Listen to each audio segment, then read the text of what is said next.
I am Joe Stone, and this is the Church of Joe Stone podcast. Welcome. Today I come to you because we got some breaking news. I didn't think that I'd be doing this podcast today or pretty much any time ever. But unfortunately, Kevin Samuels has been confirmed dead. Now, I know a lot of people are going to ask questions. I know people want to know what's going on. This is sudden. If you don't know who Kevin Samuels is, he rose to fame last year, because he was having a conversation that I guess black men and black women needed to have for a very long time, but haven't had. And he was a very polarizing figure. It's even crazy to say was a very polarizing figure. And again, I am not saying that Kevin Samuels is dead. I am saying that the reports that are coming in right now are confirming his death. I'm about to go on, hold on guys, give me a second. I know we got comments. I'm about to go on Instagram because that's where I saw the report. Now, there is a blogger, and y'all know I do this for a living, right? Because I heard about this a few hours ago. So a few hours ago, the story leaked onto the internet. And what you saw was Twitter going crazy with people. Kevin Samuels started trending on Twitter, and people started going crazy saying that he was dead. Now, at the time, this is only a few hours ago, people did not believe that it was real. People are still, even as we having this conversation, are saying that it's not real.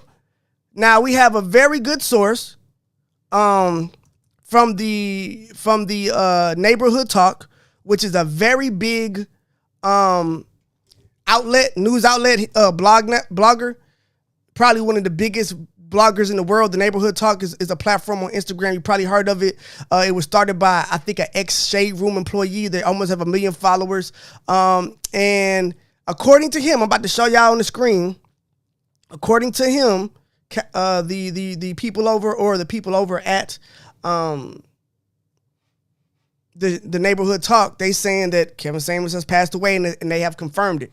So how are they confirming it? Well, they're saying that reports have been swirling on social media surrounding Kevin Samuels. I spoke with a police officer who shall remain anonymous, but they did confirm that Kevin Samuels has passed. I was told he passed away this morning. They're saying that he passed away. They're saying he passed away due to a heart attack, but right now we still don't have a lot of information. And even that confirmation was only an hour ago. He's the only outlet that I've seen confirm it. I went and I looked a few hours ago.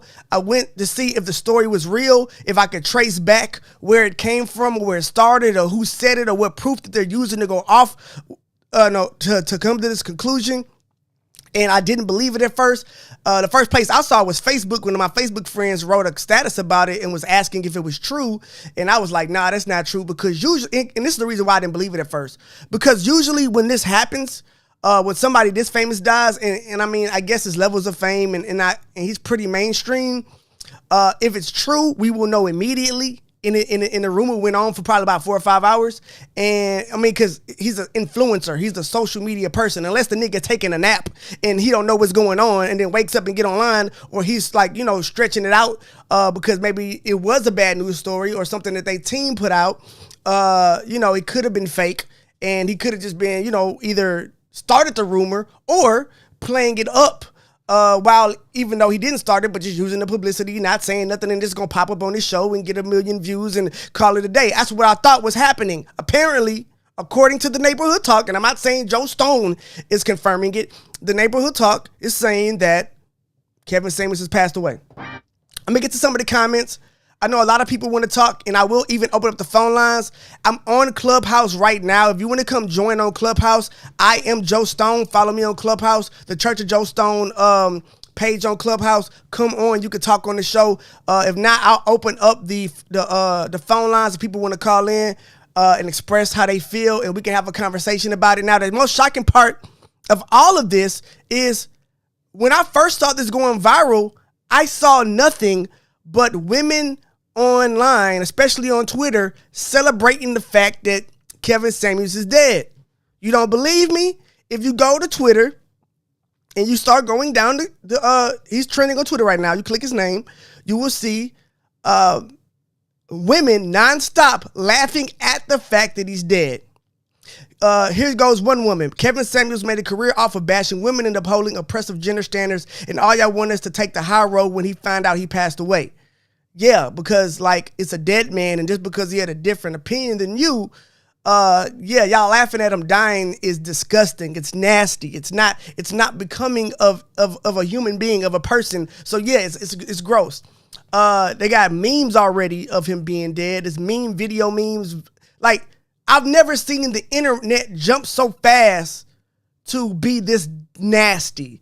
And I went on Clubhouse, and it was room after room after room of women screaming and laughing and celebrating the fact that Kevin Samuels is dead.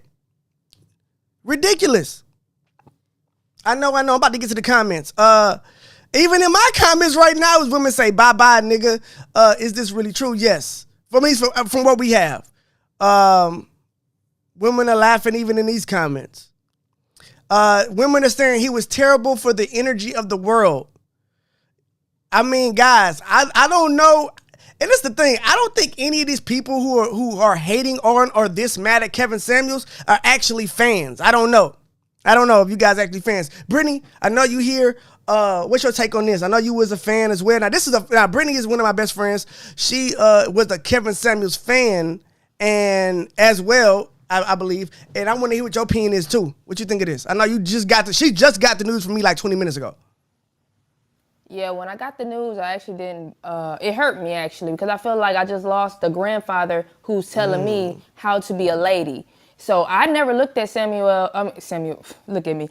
Samuels as somebody who was bad women. I feel like he was just telling you the hard truth of what a woman should be. And I feel like that was good enough advice for you to do better for yourself. He wasn't telling you anything negative. If it was negative, it was probably because you didn't want to change that about yourself. But for y'all to be out here celebrating that he passed because, like Joe said, he had a different opinion from you, that is crazy, because all you ladies have a different opinion of him. So what if everybody celebrated your death when you died because you didn't think like him? No, definitely. The people who are fans of him, like, you wouldn't want that. So I just think it's disgusting. I was a fan.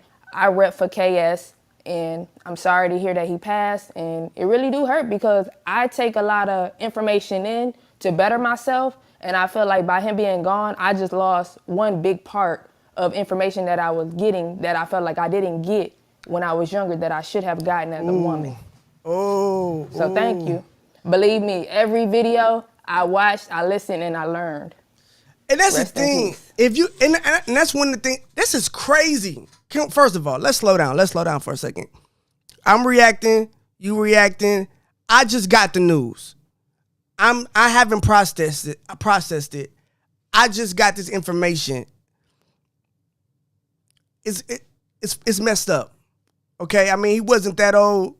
I think that at the end of the day, and this is the thing, a lot of people that hate Kevin Samuels never actually watched his content.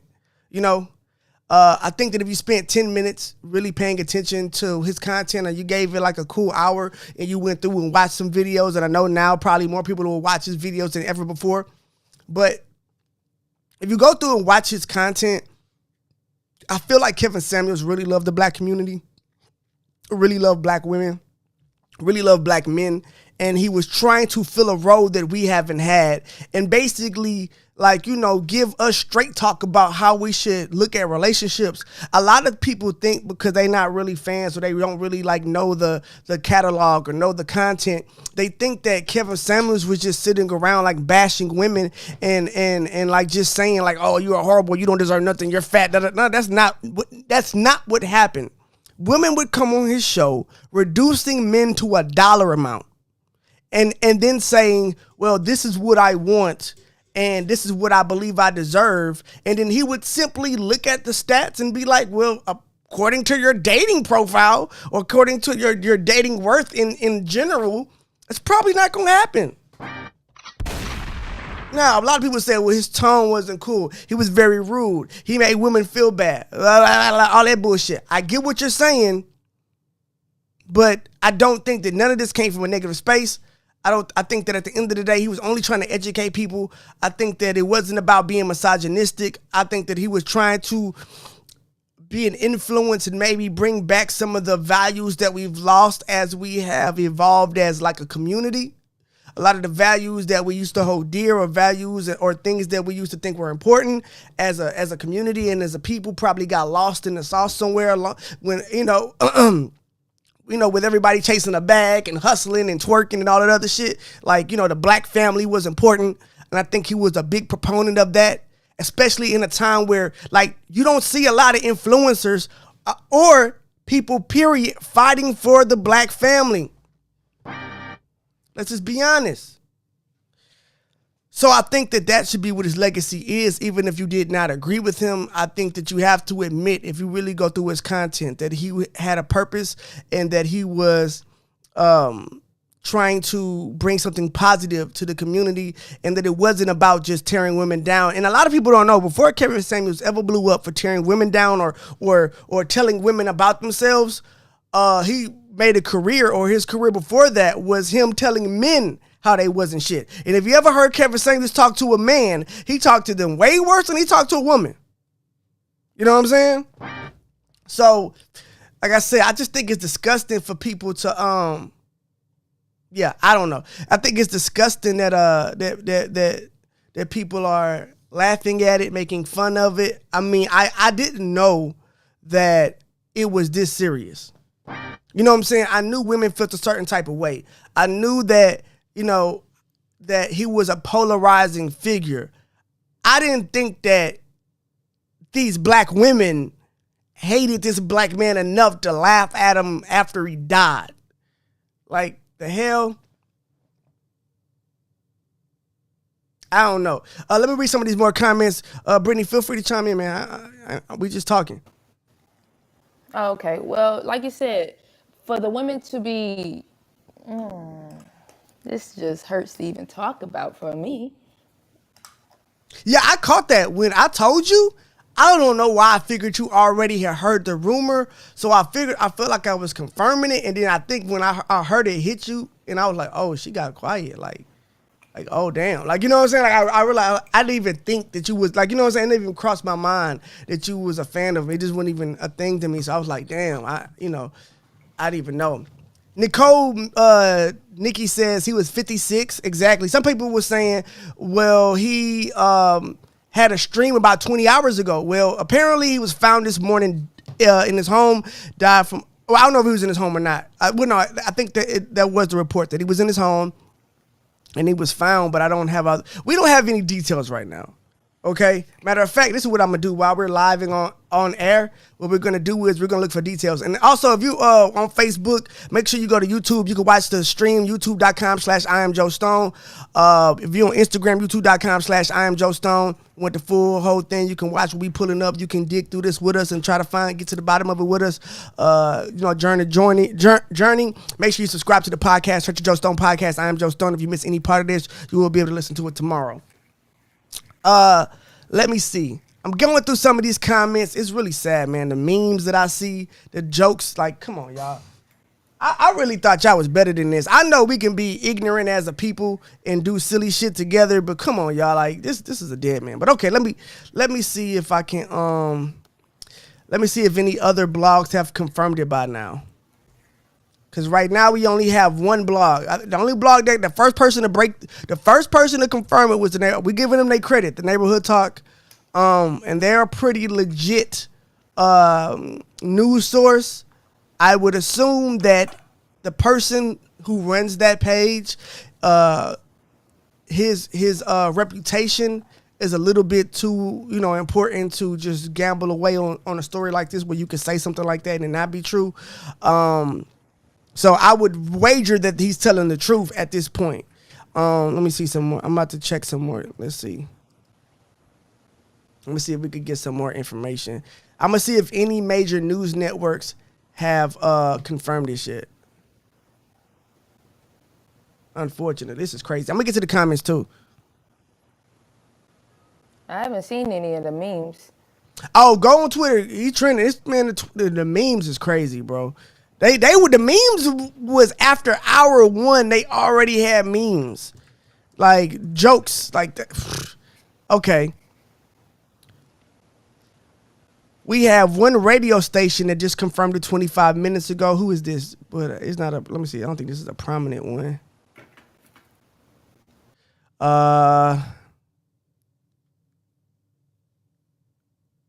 Yeah, like this one. I don't know who this is. This one lady named. She's verified. She apparently sees somebody. Feminist on Twitter says Kevin Samuels died. ...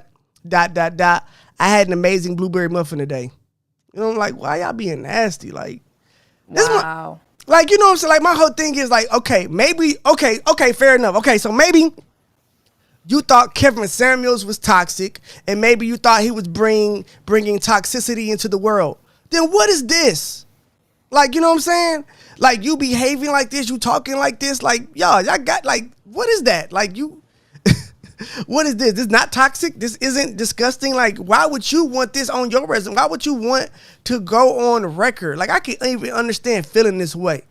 But why would you want to go on record and put that on the internet where it could, you know, potentially live forever, that you know, was laughing at a dead man that didn't hurt anybody? Like, maybe he hurt some feelings, but like this isn't a guy who, like, you know what I'm saying? Like, you know, was assaulting women, or, you know, did anything bad with some kids, or did anything like that. This is a regular dude who just had an opinion that was different from yours. And then T. Brownstone Hughes said on Facebook said, don't vilify women. That's ridiculous. Oh my God. Okay, you know what? This is what we gonna do. I'm gonna open up the phone lines.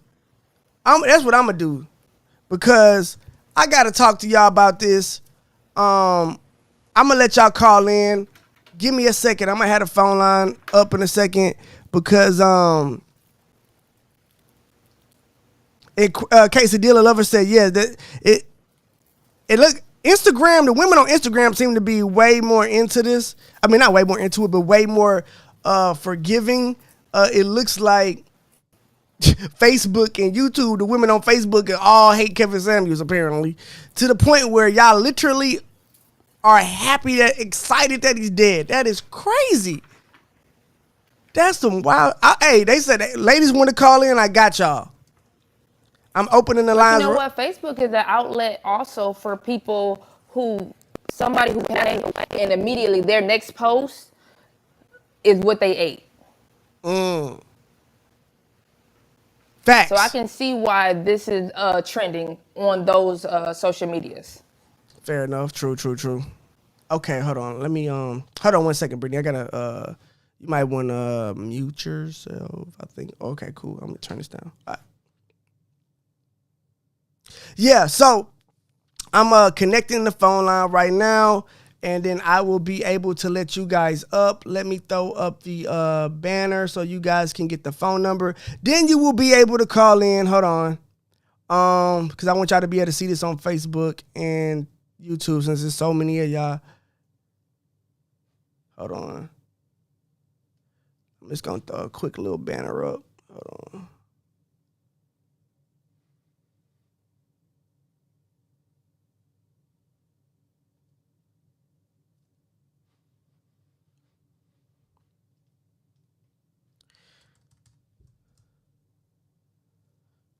What's the number? Hold on, guys. I got like 10 windows open. Hold on. I got like 10 windows open. Any new news? Yeah, I'm about to check in on the news in just a second. Give me a second. I'm about to I'm putting the phone line up so people can call.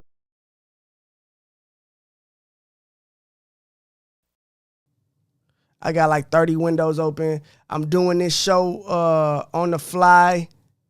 I wanted to give people an outlet. I wanted to, let people talk about how they feel. Because I honestly couldn't believe I swear I did not see that coming. Jesus. I thought y'all was going to do a lot of stuff, making fun of a dead man. I didn't think that was what we was doing today. I didn't think that was the goal. Hold on. I'm trying to get this shit buzzing. Hold on, guys.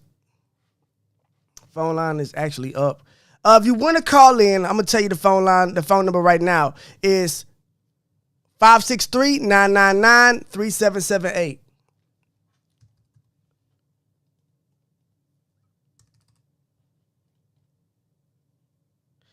(563-999-3778). The phone lines are open. Feel free to call in now. 563-999-3778. Hold on, I'm trying to put it up here in a damn banner for you, but I don't know what's going on. Hold on one second.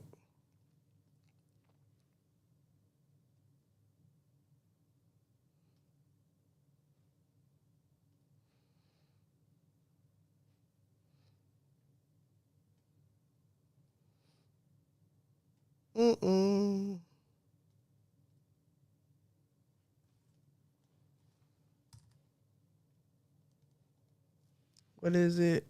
I see you, caller. Give me a second and I'll let you on. I'm still trying to put the number up for everybody else. We got a caller on the line. I'm about to let him up in a second.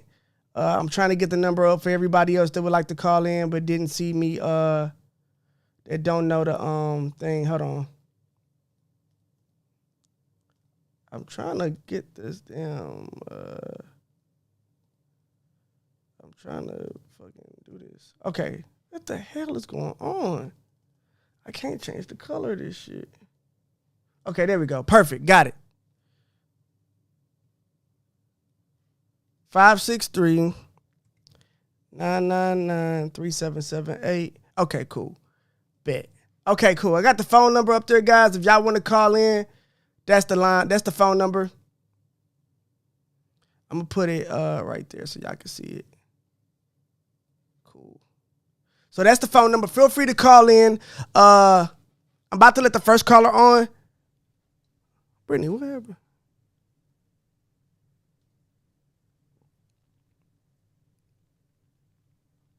(619) How you doing? Hello, good evening. How you doing, ma'am? Can you hear me? I'm doing well, and you? Pretty good. I'm doing good, going good. I wanted to speak on that, and just I can hear you. Okay, go ahead. I'm sorry. I was calling to speak on this. Okay, I want to speak on behalf of some of the Black women, how they may feel. Now, I am never going to celebrate anyone's death. Mm-hmm.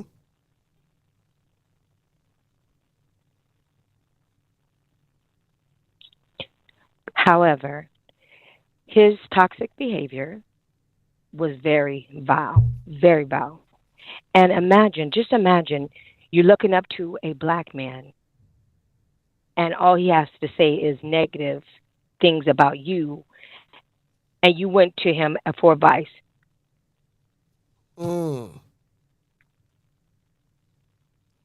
okay, so this is my question. Do you think that he was all negative? Because I've seen Kevin Samuels Can you content. hear me okay? Hello? Hold on, let me see. I think there's something wrong. Call back in. I think there's something wrong with the phone.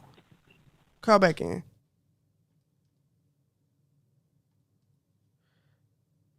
832-388. Are you there?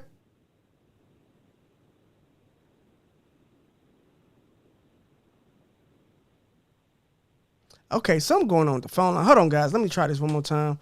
I think the phone line's tripping.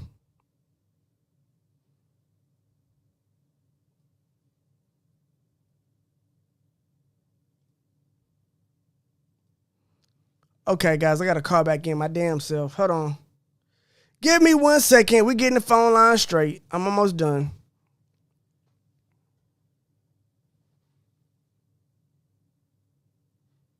Your show now, press 1 to hear important. Since it appears you're calling back into a live show, we are reconnecting. Okay, let me try it now.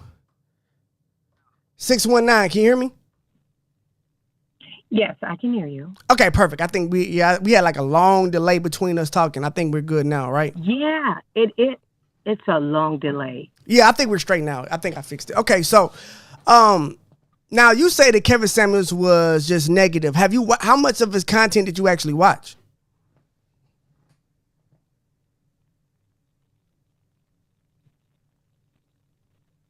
Hello? Hello, I'm here. Yeah, I said, how much of his content did you watch? I actually went back when he first stepped on the scene. Yeah, that delay is here because I'm answering you.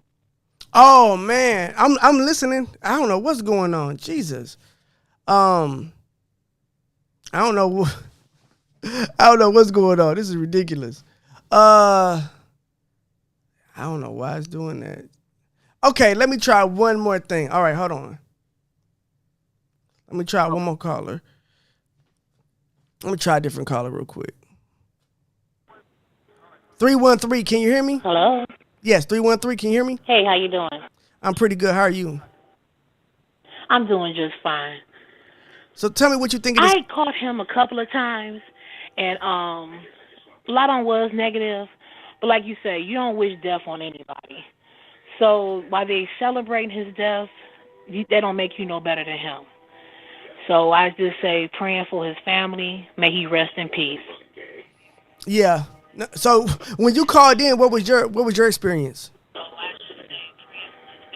I was just paying attention to all the comments and how people were saying that he was harsh on women or whatnot. You know, everybody's entitled to their opinion.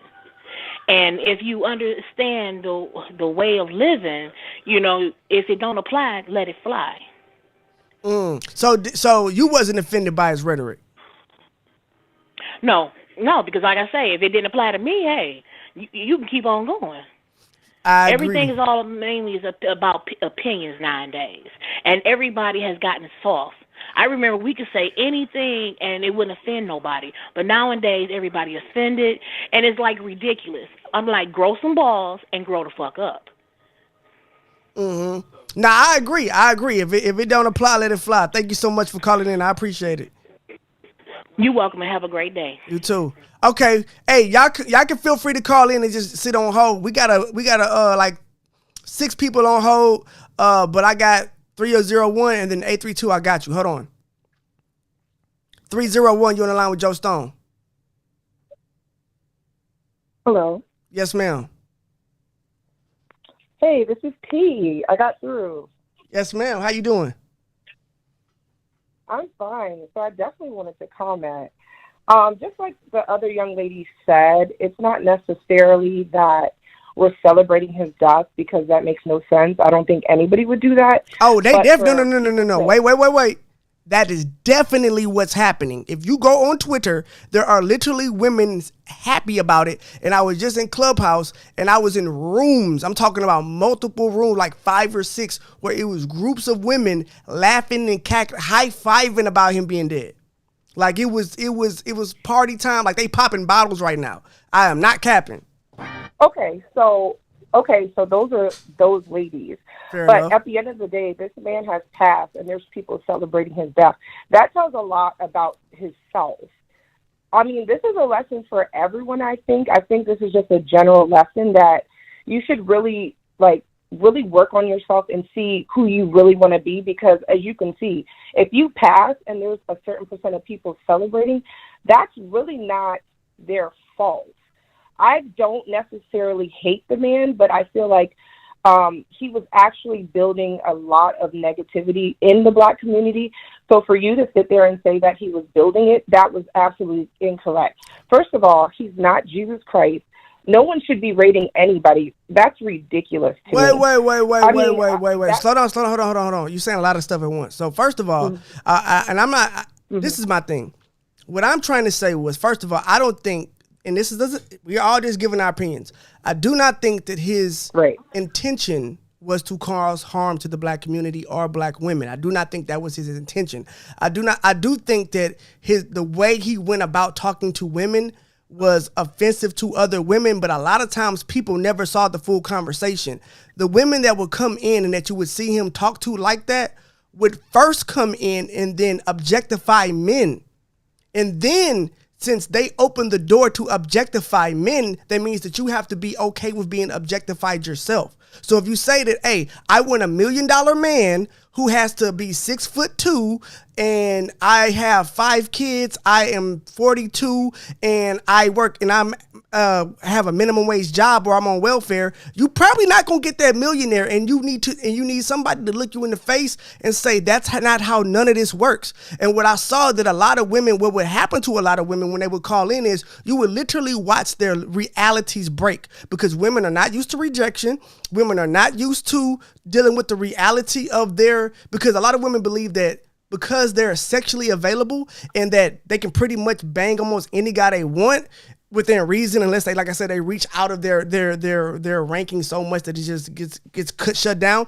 But in general, they don't have an issue having sex. They think that means that they can also have marriages and relationships and all those things, but that's not how men work. So I feel like what he was trying to do was help women understand not only their place in the dating game in 2022, but also how men feel about them. Because I think that the conversation that doesn't get had in the black community between men and women is how men feel about women. Because we've been hearing about how black men have been terrible, how we're terrible fathers, terrible husbands, terrible, that we play games. Let's be honest. That's not necessarily true. And like you said, everyone has an opinion, and I really think it really depends on how you interpret it. But let's be for real, black women are on the bottom of the totem pole in every aspect. So there's no way that you can try to say that like women don't ever hear the bad. We hear that all we talk about specifically in relation. We're talking about specifically when it comes to dealing with the opposite. You hear all the time. Black women are compared all the time. From beauty standards, education, all the time. We hear it all the time. Yeah, I mean, everybody's black women are, white women are, black men are better than us. Other races are more submissive. Other races are this and that. We hear it all the time. I think the thing that pissed off a lot of women was the fact that, one, he was a black man, and two, he directed most of his negativity toward black women. But that's not necessarily true either. That's not how he built his platform. His platform was built on him talking to men. It blew up talking to women, but it was built on talking to men about themselves and talking to them in the exact same way, if not worse, than he talked to women. And even when it comes to women, he didn't go find them. They came to the show to ask these questions. They came to the show. But I understand that. I understand it started off in a good place. At least that's what some men are saying online. But at the end of the day, that's not what it snowballed into. And honestly, if you really want to see disgusting comments, you really should look into these groups where these are peel-off groups from whatever they, got from Kevin Samuels. And I mean, these guys are talking about the most vile things. Oh, no, wait, slow down. Wait, I don't want to do that either. Wait, slow down. So I don't want to do that either. Before Kevin's, hold on, wait. I'm not disagreeing with you. Hold on 1 second. I want to clarify because you're saying a lot of stuff, and I want to clarify. Before Kevin Samuels ever came around, there was something called what? The manosphere. Well, it became the manosphere. MGTO or something. Yeah, before that though, it was called what? Red pill, right? It was red pill, and it was mostly white men. There actually was no, it probably was 1 or 2 black guys in the space, but it was actually all white men who were very angry. And then you got these dating coaches and these guys that these pickup artists. Now, personally, I think the majority of those guys are disgusting in general. I think what they teach is disgusting. I don't think that they teach other men that women are human beings. I think that the way that they teach men to go about being vulnerable, to go about dating, meeting women. I think all of that shit is disgusting most of the time, the way they handle it. And that is not how you treat women. That's not how you get women to like you, have sex with you, none of that shit. I think it's terrible. I do not put Kevin Samuels necessarily in that same category because, number one, he wasn't a pickup artist specialist. That wasn't his thing. I mean, maybe in the beginning you could say, but it was more about men's fashion and just grooming and shit like that. But so he wasn't a pickup artist. He was talking to women about their expectations of the men that they plan on marrying in the future, if they even ever have that chance. So that's what I'm saying. I don't want to group him in with those. I do understand that a lot of people who are fans of him also happen to be like a part of that, that world or that niche. But I don't want to throw that on him because I don't think that's fair. You know what I'm saying? And because he didn't build that, space. I totally get what you're saying. Yeah. I totally agree. But I also feel like you kind of just said exactly, like, a lot of those men who were part of those groups are also part of his group because they have like-minded things in common. Yeah. So when you say that you want to take him apart, you really can't, because they wouldn't have flocked to him if they didn't feel like it was within the same realm. A lot of those guys are extremists. And I'm not saying all the guys listen to him, but the guys that did are extremists. And when I say that, because of the rise, let's call it the rise of Kevin Samuels, a lot of women have been affected negatively in real life. Like, I've had, like, some of my friends who've been attacked verbally, who've been grabbed on the arm, called different names. Because wait, you trying to put that on? Wait a minute, wait. Now you can't put don't act all like of that on Kevin Samuels. No. I would say there's influence, but you act like men ain't been doing that for centuries. You act like men haven't done bad things forever. But you can't say that. You can't say that he's not an influence. I mean, if he's not an influence, no one would be talking about him. Like, come on, like, he's an influencer, But what I'm saying is like, he has influence. Yeah, I mean, yeah, he definitely does. But what I'm saying is to put men's actions on him, or to say that I've never heard Kevin Samuels and if you can find it, I will eat my words and I will make a video saying I was wrong. I've never heard Kevin Samuels encourage like violence against any woman in any way. Now, I have never heard that. There's that's a stretch. Violence, you are aware. There are different forms of, but we're talking about we're talking about physical violence. Like, that type of violence is not something I've ever heard him but emotional condone. Violence is just as effective as physical. So I don't really think that there's a big difference. If I cuss at you, so you think that Kevin Samuels every day? Well, I mean, first of all, if we start getting into the weeds about hurt feelings, I feel like that is too subjective of a conversation to make any real progress on. Like, we can have that conversation, but that's what his whole show was about. About what? Was about his subjective views. His subjective views. His subjective views. What I'm saying is, when we talk about people's emotions in general and violence against emotions, that is a very sketchy topic, because then we have to define a lot of variables, from what is violence, what is emotional violence, how is it perpetrated, who is the perpetrator, how do you rate, how do you decide? That's what I'm saying. So we can't even have that conversation realistically. His target was women, though, like that, and no one can deny that. That's why you see these women online saying what they're saying. Well, I don't think his target was women. Women called into the show. He didn't make them call in. Do you understand? Like, when women called into the show, most of the time they were calling in because they wanted to figure out. Like, when the majority of women that called into the show were trying to figure out why they were single. And why they were single and they could not find a millionaire to marry. That was the majority of women that came into the show, were women who wanted millionaires. When you see him dunking on a woman, that's because a woman who is 40 with 5 kids that weighs 250 is saying she wants a millionaire, and is telling Kevin Samuels that she can't settle for a man that makes minimum wage, not minimum wage, but can't settle for a man that makes $60,000 or $50,000 a year.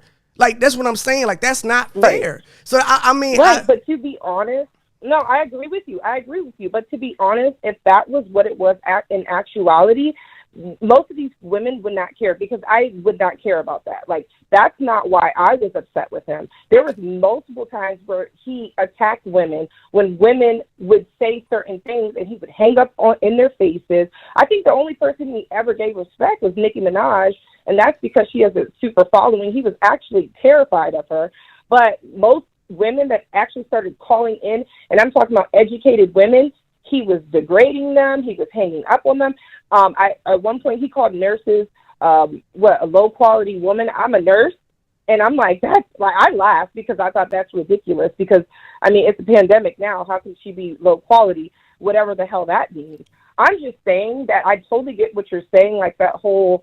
Like, some people are in a fantasy world, and, that they needed their reality, woken up. But that is not the reason why these women are acting the way they're acting. And I'm not going to sit here and say that I'm celebrating his death because I would never do that. But for you guys to even think that women should give a certain response to his death, I don't think you should give any ridiculous. response. I don't think you should give a response.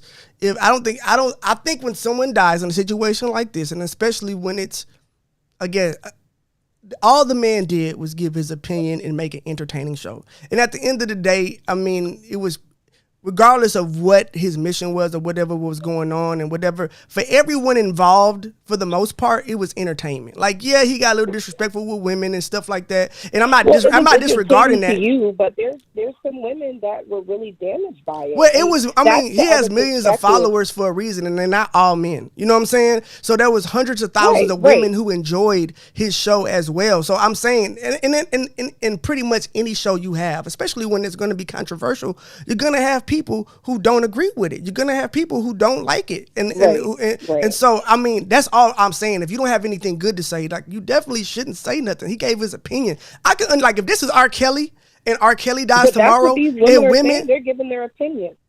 Huh? They're giving their opinion. And unfortunately, I mean, it might not be a big deal to you, but if you were a female and you were in a certain situation, and let's just say that you weren't the type that was looking for a millionaire, and let's say I worked at McDonald's and I had 3 kids and my husband died, and you hear someone say, "Oh, you're a low-value woman, you don't deserve to be married." I mean, how do you think that affects somebody emotionally? I'll be honest. I'm a pretty objective person, and so I can only go off of what I've seen. I've only seen Kevin Samuels get disrespectful after the woman gets disrespectful. I've never seen him get. I will say this. Well, hold on. I've seen him get snappy when a woman is like being untruthful, or she's beating around the bush, or maybe she's over talking him, or maybe like, you know, this like stuff that he gets irritated with. And I can see, and he definitely at times was very short with women. If you went on his show, you couldn't really expect, unless you operated with the utmost respect, for you to be respected as well. And he does have kind of he used to have kind of a way of talking to people that I can understand why someone would be offended. But again, and I'm not defending him in a sense. And I guess, and the funny part is, I didn't make this live to end up defending him. It's just that, like, I'm kind of put in this place because it's like, This is like an overreach of like, what are y'all talking about? Like, yeah, the dude, he did his thing, and I guess get it. That's why I'm calling, just to give you the other perspective. Honestly, like I get what you're saying, but there is a darker side to like what he was saying and like the reactions that it caused. So you think women were really hurt by this? I think it kind of clears up, huh? Yeah, I mean, I'm gonna be honest. I am surprised by, and I'm glad we're having this conversation. I did not know women felt this strongly in general, like, and I don't know how I feel about it yet, because I didn't know that y'all felt this way. I thought we all, like, I thought women, of course, did not like Kevin Samuels, like, in a general sense. I didn't think it was so palatable that you know, someone could do something as disgusting as like making fun of him being dead. You know what I'm saying? So that's my whole thing. Like, that's a different level. I can't speak on that part, but I think that, you know, at the end of the day, like, everybody interprets stuff differently, and depending on where you are in life, you know, you're going to react a certain way. But I do think if you're going to have this conversation, you need to be open to like the other perspective, and not just like say, "Oh, these women are vile and disgusting," because we're not all like, "Oh, he's dead." But it's like people are telling us like, "Oh, he's dead," and we're like, "Damn," you know. No. All I'm saying is, no, I'm not. First of all, let's be clear. I never said all women were vile and disgusting. I'm saying that if you are laughing at a dead man who did nothing, like, I mean, in general, he may have offended some people online with the words that he said that they called in to hear. I get it.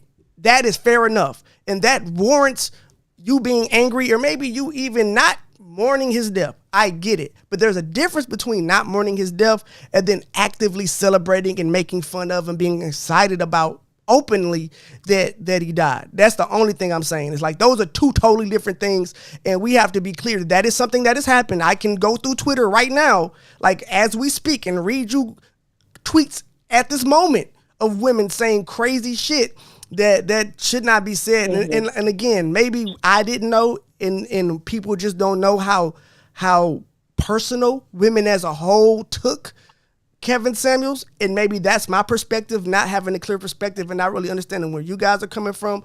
But again, like, you can be offended. You cannot like Kevin Samuels. You cannot like his show.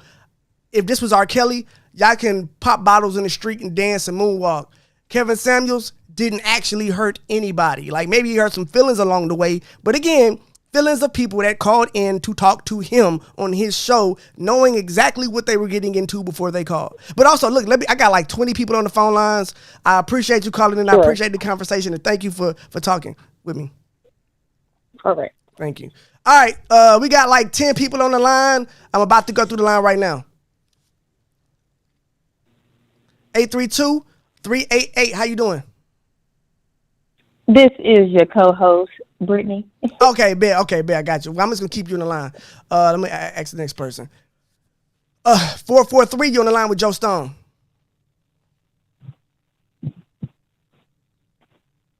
Hello? Yes, sir. Yes, I just want to briefly say that Kevin is not toxic. I've listened to him in my life, and I just wanted to say I've never seen any hatred towards any women in his lessons. I've mainly just seen standing up for yourself, making sure you was your best self. I've really been inspired by him because growing up, it was mainly, as men, we just taught, do this for the women, do that to impress them. And I was like, are we just going to give them things to impress them? Are they ever going to give this back? Mm-hmm. And then I realized I just had to stop thinking about them and start realizing I had to think about myself. And that's the thing. And when I did, I realized you love yourself. You're going to love yourself more when you think about you. But loving yourself doesn't mean you can just automatically guarantee everything. And that's when I realized, like, it's okay to criticize yourself. That's part of building yourself. And that's what he's told me. What I don't understand is that if a man tells you to be the better self, I don't understand how that's wrong. Like, he wasn't just going for women. I don't even see that. What I did see him do is tell men to just don't be on the couch saying, oh, I want a woman who's got all this and all that. But, like, you have to work up yourself, too. I've also heard him talk about women. You can't be working a minimum wage job and saying, I deserve, not want, I deserve a man who makes millions. No. The thing is, I always see is double standards. I don't understand how I see, a man can't be picky, but a woman can. I mean, like, she wants a man who has this, that, and that. A man just probably says, oh, I just want some love, but you got to provide a house, income, and all that. And I'll be thinking this. Does that mean you just love me for the money, or do you love me for me? And look, hold on. And I want her to say it truthfully. No, I agree. It just feels like I can't get an answer out of that question. Well, look, this is the thing, man. I think that the ladies listening to this show, and I'll be thinking, like, how does that affect other men? Hello? Like, are we as men loved as being people? I don't think you can hear me. Or just for what we do? Like, and that's what I want to ask. Brittany, can you hear me? Brittany. Okay, guys, if you're listening to the show on, I don't know what the fuck. I got to call back into the show. Hold on 1 second, guys. It's my line. Hold on. Okay, I thought he couldn't hear me, guys. That's why he kept talking. Yeah, he could. Thanks, Rich. Man, my nigga Rich so real. Yeah, he couldn't hear me. But no, so look, this is my thing. And I'm glad that the young man said that, because I think that's something that just women do not understand. A lot of women think that, like, the kind of guys that followed, there are a lot of men who do not understand, like, how to get women, how to talk to women, how to not even seduce women, but like how to deal with women. A lot of men who had low self-esteem, who were getting taken advantage of in relationships, who were leaving themselves out in relationships, taking themselves for granted, allowing women to take them for granted, and never grew a backbone, never had any self-esteem, never required anything of the women they were dating, and allowed women to objectify them and use them. They were like, as much as women deal with toxicity from men have dealt with toxicity from women. The thing is that the narrative has been, and this is for a long time at least, and look, this is my opinion, you may not agree. The narrative that I've seen, I know that women have their, and I don't know how black women could disagree with this, but the narrative I've always seen in the black community has always been that black men are the problem, black men are the issue, and that's it. Kevin Samuels was the first black man to say to black women, okay, so what can men require of you if you're going to require this much of them? That's all. And I think that the only women that really had an issue with Kevin Samuels were just people who just didn't listen to what he was actually trying to say. And again, I'm out here trying to be the Kevin Samuels apologist, but I just don't understand what's the issue with saying, hey, if you want X, A, B, and C from a man, shouldn't you come with C, D, E, and F? Shouldn't you? Like, and I guess he didn't say that in a nice enough way. But look, we got more people on the line. Brittany, can you hear me? Oh, I can hear you. Okay, cool. All right, let me answer the line. 925, you on the line with Joe Stone. How you doing? What's going on, man? This ain't the first time I called the show. Let me say this for real talk, bro. Mm-hmm. Why are black women celebrating a man is dead? Mm-hmm. I just have to hear things. When I found out, here's one thing though. I'm close friends with one of his frat brothers. Like he went on a line with this dude, and basically, because you know he could play a Kappa Alpha Psi. Mm-hmm. So I'm going like this. I literally had to tell him, which is my damn probate leader, that his brother is gone. I had to tell my dean that his brother is gone. So I'm going like, he didn't find out, and he was going like, this can't be real. This can't be true. This can't be real. He just checked his phone about a couple of minutes ago, when he said, confirmed dead, unresponsive in his own apartment, died of cardiac arrest due to effect of stress.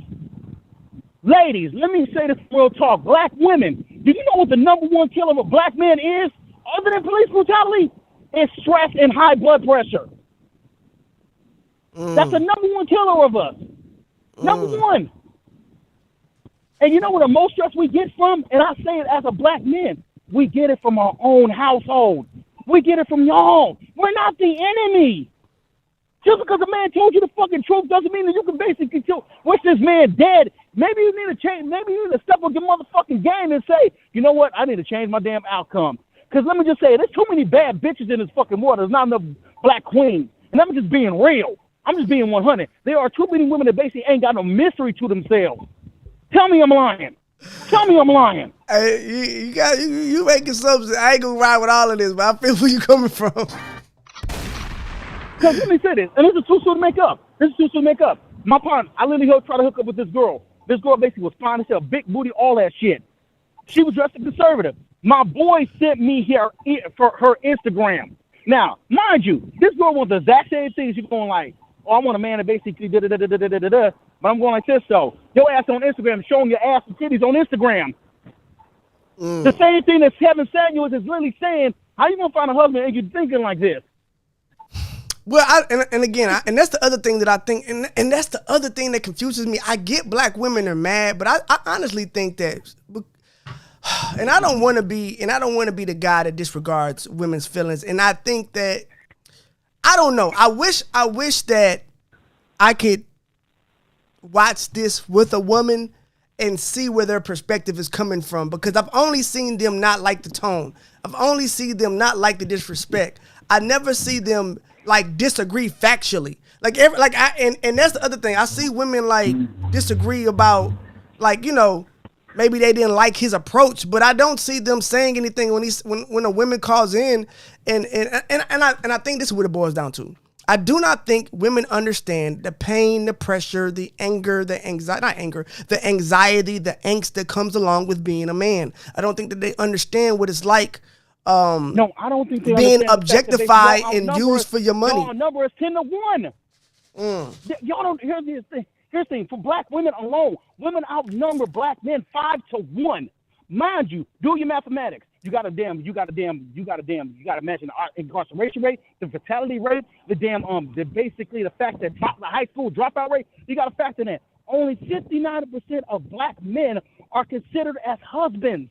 59% out of 100. This ain't no made up numbers. I'm going like, your number. Here's the thing. They literally said if every black man got married to a black woman, there'd still be 4 women unaccounted for. 4 black women out of those. So I'm going like this. This ain't made up numbers. This is facts. So you gonna make this thing. You gonna wish your man was 6 foot, $100,000 a year. Let me say this real talk. Only 4. Here, let me say this. For 6 or 7 feet, that is only 10% of this country. So basically, you wishing for God among men that every woman wants. That's what you wishing for. And for $100,000 a year, let me say this: if your man makes $40,000 a year, you can make that $40,000 man into a $100,000 man. It takes time. Yeah. You want him now, but I'm going like this though. If you invest in your time and your effort, your patience, your loyalty to this $40,000 man, that man has ambition to become an $80,000 to $100,000 man. It takes effort. Definitely. And that's the other thing. And that's why I said I don't think women understand our side of the conversation. And I'm not trying to say women don't have some valid arguments regarding the delivery. All I'm saying is I don't think you understand what he was talking to in men and why that resonated. Because you got to think about it, ladies. If all of these men are saying this makes sense to us, there has to be something there. Yeah, you know what I'm saying? Like, there's not no mass like conglomerate like of women saying, "Hey, A, B, and C," and then like again, one thing Kevin Samuel said that was crazy is that if you have a woman in college right now, because of the expectations that she has, if she's in college, the men that's in the same classroom with her, she doesn't want to date. Because she knows that man is as broke as he is. Say it one more time for Jesus. I swear to God. So you in college with a man, you don't want to date that man because he broke as you. You want to date the dude that's 5 or 10 years older who already made his, couple of $100,000 a year, 6 figures a year, and that's your goal. You're not trying to build with the guy in college, and that's not what's happening. The women, and again, I also think that women who did not watch the show, who did not understand what was going on, they think that the type of woman that was calling in was them. Ladies, if you are a decent woman, the woman that was calling into that show and getting body slammed verbally was not you. We're not. That's not you. If you can go get you a $60,000 a year man, or you're not tripping about the money and you love him for who he is, and you're ready to sit there and be a wife, and you don't have a problem like letting him be the man in the relationship and working with him, whatever, that's not you. The woman that he was disrespecting is the same woman that would look at man who makes $50,000 in the face and tell him that he's not good enough for her, even though she make 45.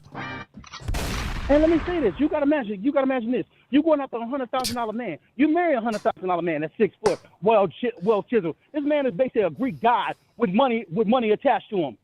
Don't you think that every single woman is looking at your man right now? So that means you gotta fight even harder to keep this man. Exactly. Hey man, look, I got a lot of callers on the line, man. Thank you for calling in, and I appreciate it. All right, one. All right, man. Babs said he attacked women. How do you attack women, period, when they don't call? Babs, call in, man. Tell me the first 3 digits of your number. Call in. Comment the first 3 digits of your number to call in. I want to see what you got to say. Let's talk.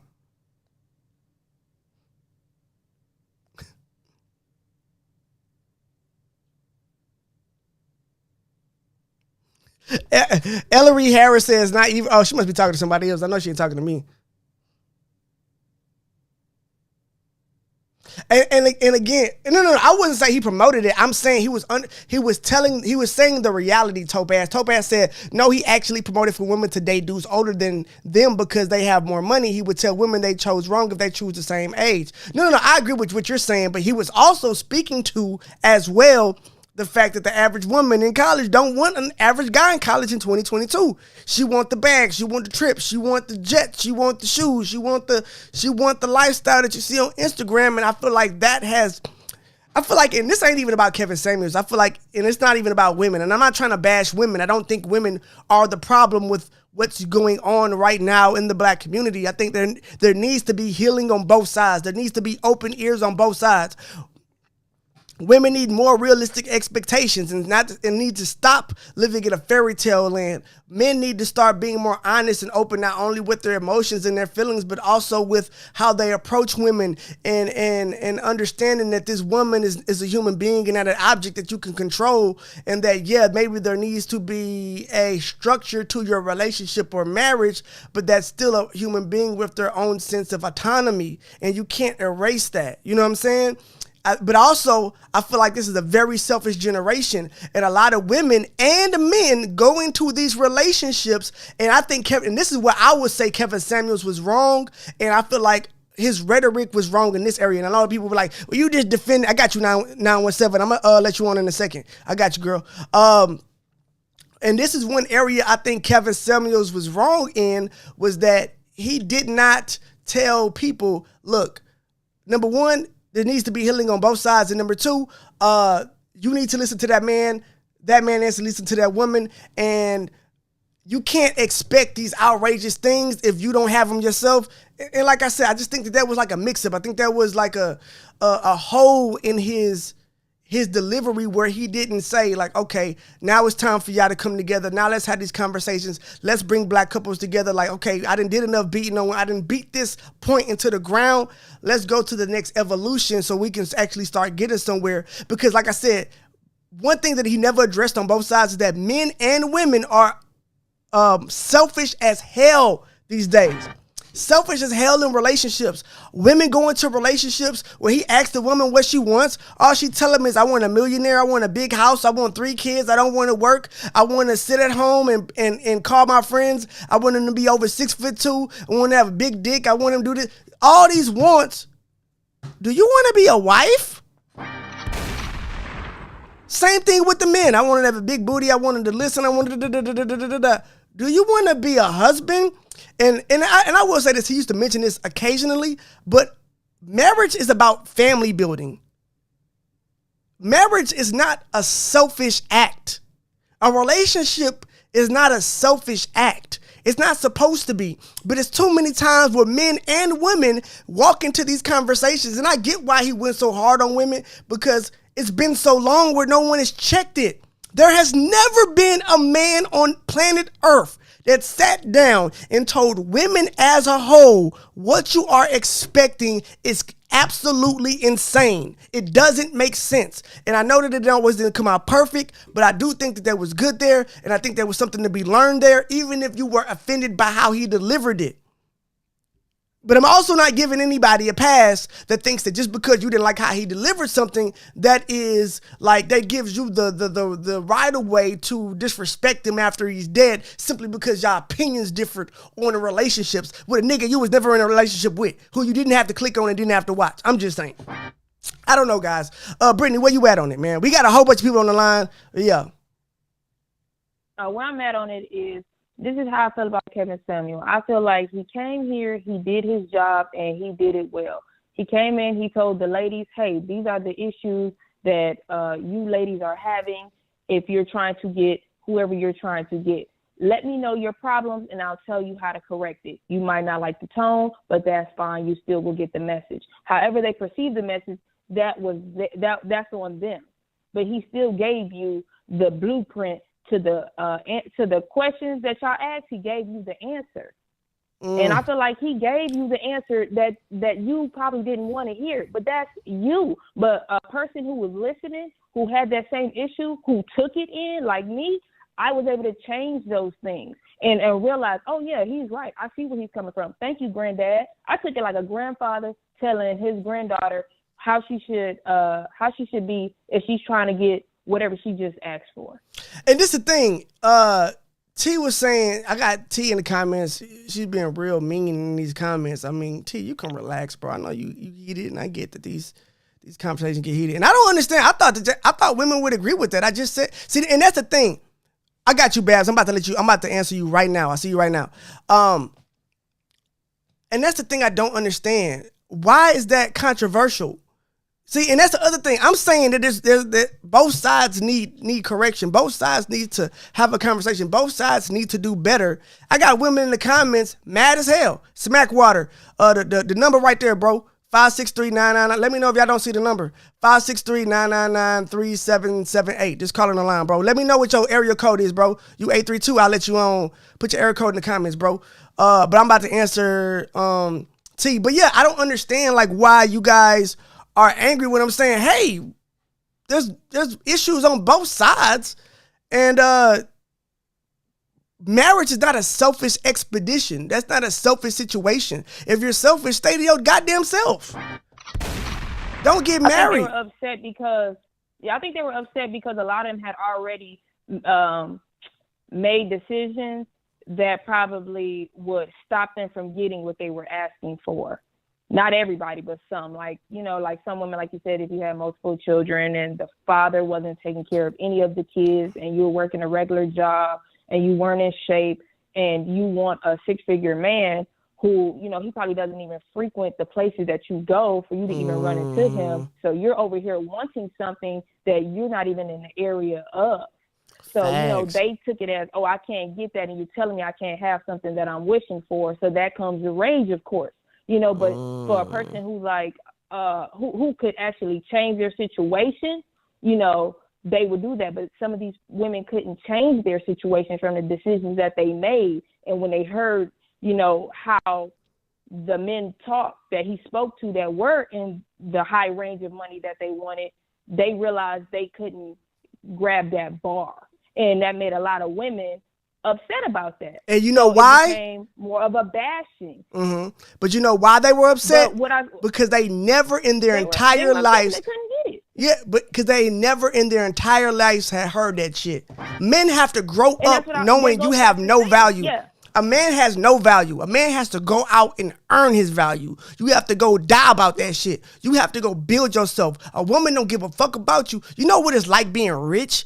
And being a man, being rich is the only way a man can experience being a bad bitch, period. The average man. Now, you got some men who are like just absolutely gorgeous bodies like Greek guys who like walk into a room and women fall over them. But even those guys don't experience what a woman on the same level would experience. You get what I'm saying? Because still, at the end of the day, they may be gorgeous, but even then, the average woman is not going to come up and approach them. Men are born knowing you are worthless until you prove yourself. And then women got on Kevin Samuel's show thinking that they deserved the world, and he told them the truth, that no, you have ruined your worth, and nobody of this caliber is going to want to deal with you based on these factors. And of course, it didn't always come out well, but you know, I feel like that's exactly what he said. Hold on, let me, this lady, she been waiting for a minute, and I asked her to call in. I'm about to let her on. What's her name? Babs. I'm about to let you on, Babs, right now. 917, how you doing?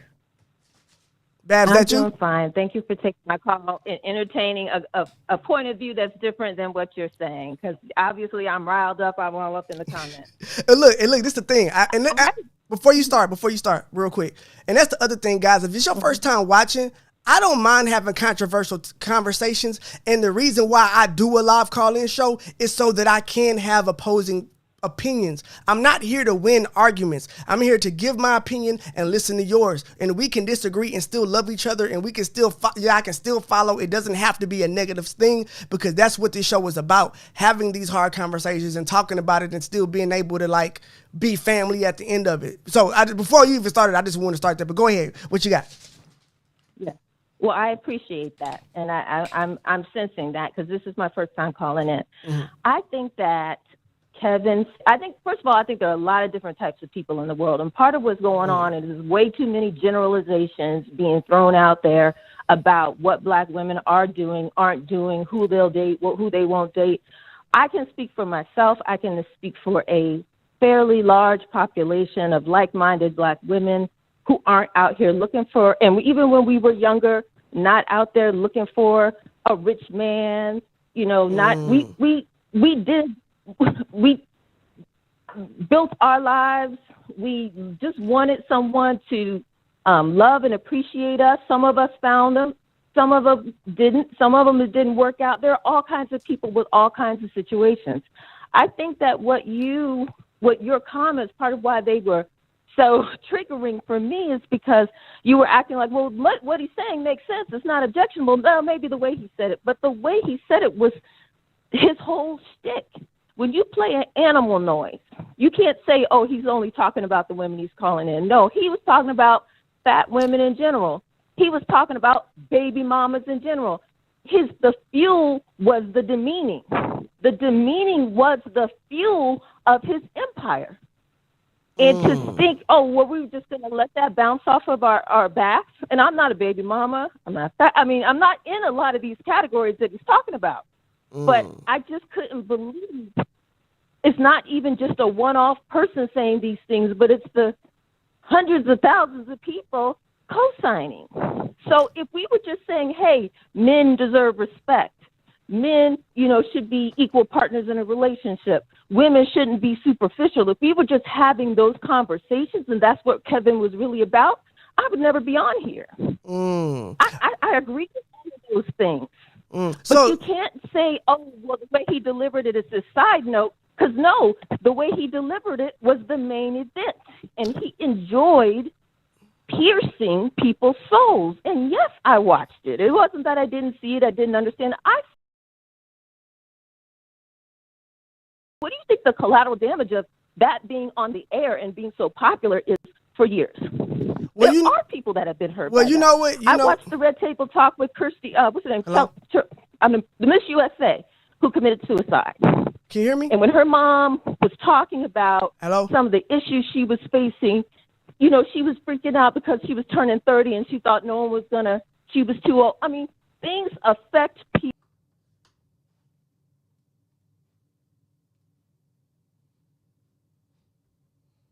I'm sorry, I had to cut her off real quick because she couldn't hear me, so I had to call back into the show. Something happened. Hold on, guys. Give me a second. I'm calling right back into the show. It appears you're calling back into a live show. We are reconnecting you now.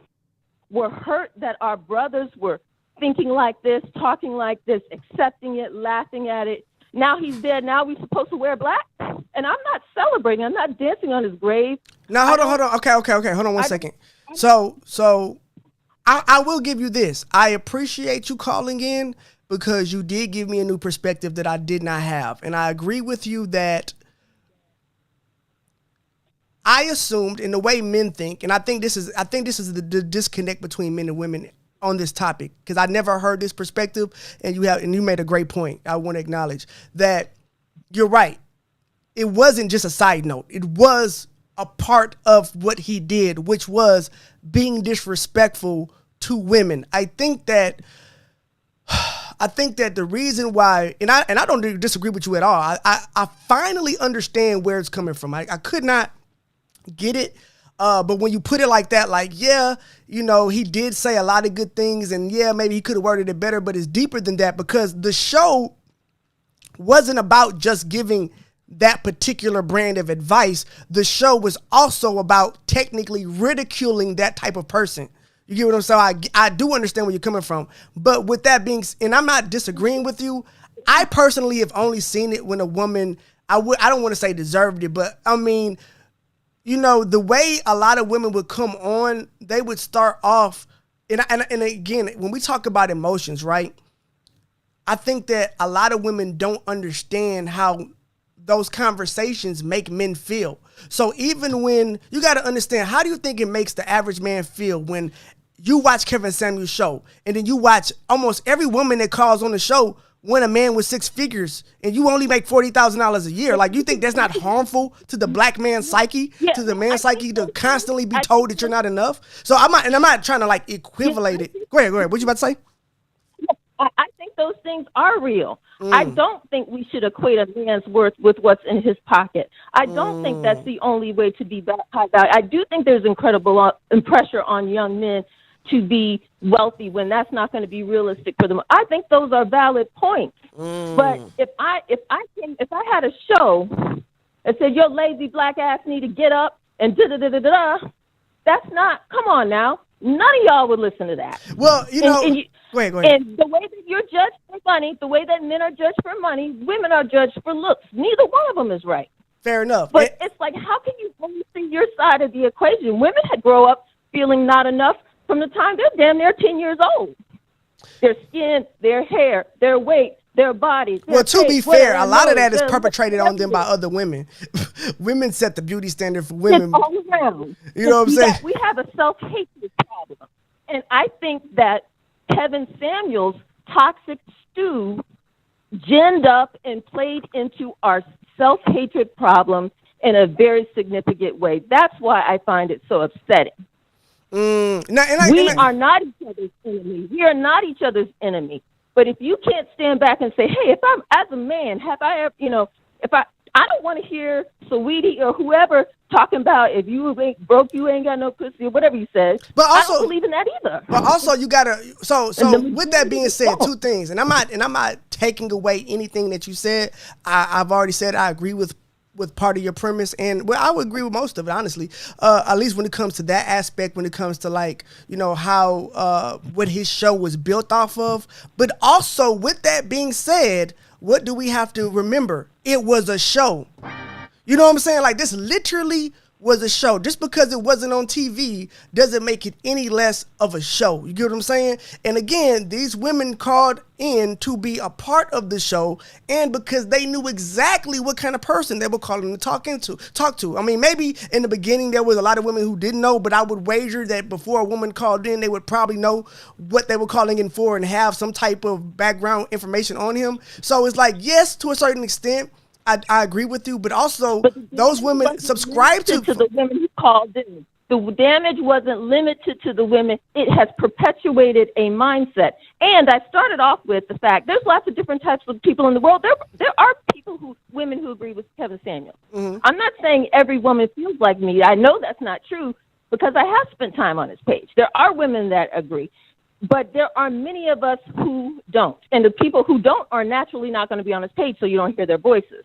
So I'm just saying, just imagine, think of an analogy where it's your population who is, there's always a-holes out there, male and female, out here saying ridiculous things. But when there's a movement forming, based on there was a movement against your identity and calling you out your name, oh, you got a bald spot, you short, you got a little dick, whatever it is, you broke, whatever it is, and there's a whole movement of millions of people behind it, that would be hurtful. But also, you got to understand, this is, and I think that's why it's a problem. Well, also, I think a big part of this, you like that.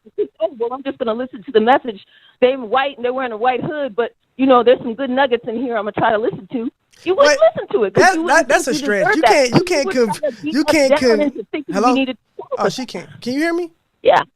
You can hear me? Yes. Okay. Yeah, I don't think we should be comparing Kevin Samuels to the KKK. But what I will say is, and also I think a big place where men and women miss each other on this, and I think that if you ask men how they felt about this, and again, we are generalizing, but that's something we got to do in this conversation, unfortunately. But what I will say, if you ask the average man, he will say that Kevin Samuels was a response. Everything Kevin Samuels did, everything who he was, the people that supported him, was a response of men feeling trampled for decades, for feeling forgotten about, feeling objectified, feeling worthless, and there was no outlet for that feeling. There was no mouthpiece for that perspective, and I feel like that's the reason why he blew up, as much as because of his theatrics with women, but more so because men had never seen another man, especially a black man, stand up and say, carry yourself in that way. Because even if you didn't like maybe every conversation, you have to admit there were conversations that you would probably respect, and you could see why a man would respect that conversation. I mean, not all of them, but some of them. So with that being said, it was a lot like Trump. There was some truth buried in his stew, just like Trump, just like Donald Trump. There's some truth buried in it. And it's that nugget of truth that's true that amplifies you believe in everything else or buying into everything else he says. He wasn't always wrong, but he didn't take time to step back and say why. Let's say every black woman in America signed up for the Kevin Samuels program, and we said, we're getting in line. Okay, we're going to do that. We would still have a problem. That is not the root cause.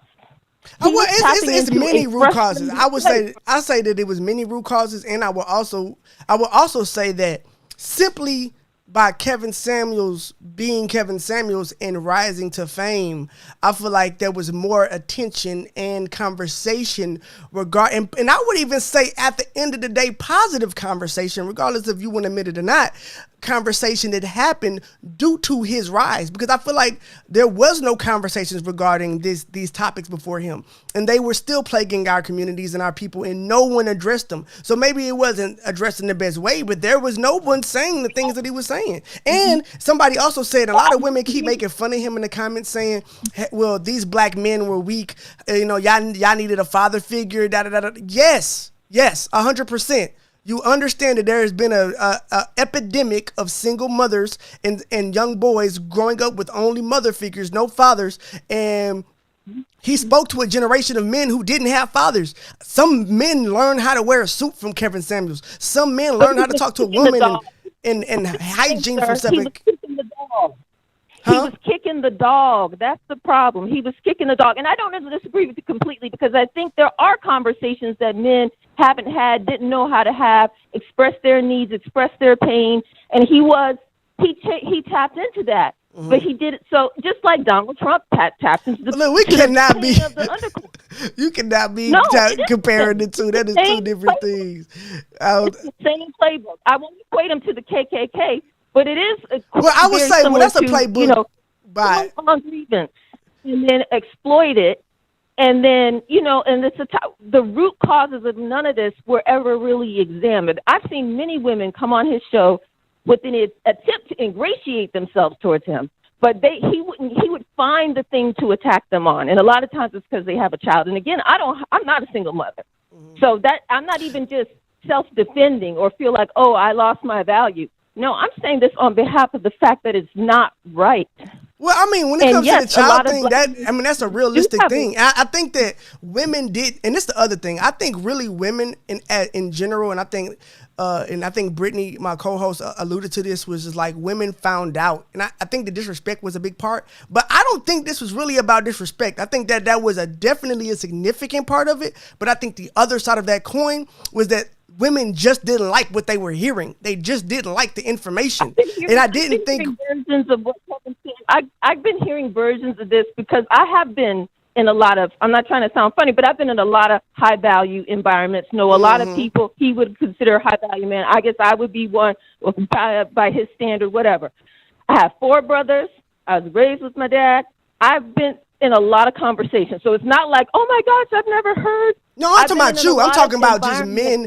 I'm talking about women in general. Women in general had never heard this, or like in general, this wasn't a conversation. I had never heard this. I had never, some of the topics and the things that, especially when it comes to the upper level of manhood, when it comes to being a high value man, or when it comes to being a wealthy man or a man with means, like I don't think people really understand like and you should know this, right? You say you dated a lot of or you were around those circles with high value men.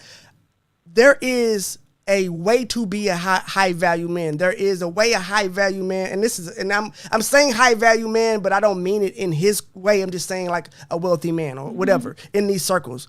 There is a way that they move. There is a way they're taught to move. There is what's the word? There is a procedure. There are things that come along with that I would have never known unless there was a Kevin Samuels, because I was a man who was born into poverty and became a high value man of my own accord, off my own muscle. And when I got to that place, there was nobody there to tell me how I should go about carrying myself in this new realm or what I deserve or how I should be moving forward. So, there's a lot of positive as well.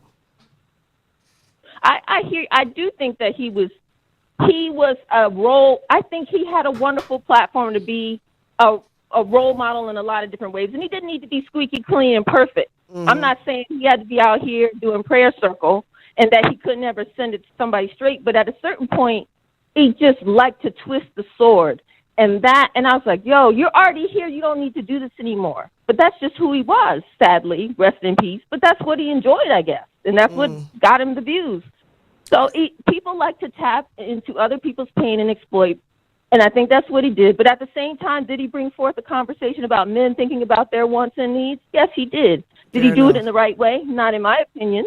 Well, look, I mean, I think that's a good place to stop. I really appreciate your opinion, and I appreciate you calling in, and I appreciate you being open minded as well. Thank you so much. Thank you for listening. Bye. Thank you, ma'am. All right. Okay, we got 8 callers on the line. Brittany, how you doing? You hanging in there with me? I'm hanging in there with you. Smack, you want to come on? Where you at? Hold on, I just saw Smack. Hold on. Hold on, Smack. I think this is you right here. 832-570. Smack, this you? Yeah, that's me. Hey, bro, you breaking up. Call back in. You breaking up. I'm breaking up? Yeah, like real bad. Yeah. Just call back in. Hold on. You. All right. Hold on. I'm still breaking up? Yeah, it's like popping and stuff. You can't hear me? I can hear you. It's just popping and stuff in the back. Wait. Yeah, it's just popping in the background. Phone. Yeah, call. Bet. I got you. I got my guy Smackwater. Smackwater is a big influencer, Instagrammer, podcaster, internet celebrity, shock jock, big in hip hop, big in the culture, big in the community, known for having a brash personality and saying what's on his mind and not giving a fuck and usually calling you a cake ass nigga at some point. That's his. Let me see. I had to give him a little intro while we waited on him. Let me see. Hopefully it's clear now. Hello? Yeah, you hear me now? Oh, you clear now. You got it. What's up, bro? Hey, what's up with it? So what you got to say, man? They going in on, huh? I said, what you got to say, man? Kevin Samuels is dead. How you feel about it? Yeah, man. That kind of threw me for a loop because I seen it reported before it was confirmed when they was on Twitter way earlier today, and I hollered at my partner Gooch out on the West Coast about it, and I had been monitoring the situation because they said it wasn't confirmed, and once I seen it was confirmed, I was kind of threw for a loop because, I was a fan of Kevin Samuels because for the simple fact that a lot of women, the thing about Kevin Samuels is that a lot of women always say they want a real man, and Kevin Samuel was a dude who let women know really what men thought and how men talked and how men expressed themselves. This is how they wanted Kevin Samuels to water himself down, but yet you wanted him to be real at the same time. Well, if you wanted me to be real, well, this is what real is. This is what men think. This is what men say. This is when it's closed doors and we just talking amongst ourselves. This is how we conduct ourselves. So I'm giving you everything, the glory of a man, who a man really is behind closed doors. You want to know what we think, what we feel, our emotions? Well, this is it. Sometimes we just want to tell you to sit down and shut up. Mm-hmm. Women don't want to hear that. Of course not. They don't want to hear that. Man, it's a lot of time. I'm holding back because you already know what I do on every day. Facts. You know what I'm saying? And I know your show is a little more, mainstream and down the road. So I keep it PG. But like women, I try to educate and school them every day. They be hot at me every day because of my delivery. Mm-hmm. Because I'm gonna give it to you like God gave it to Moses on the mountain. Now, ain't gonna put.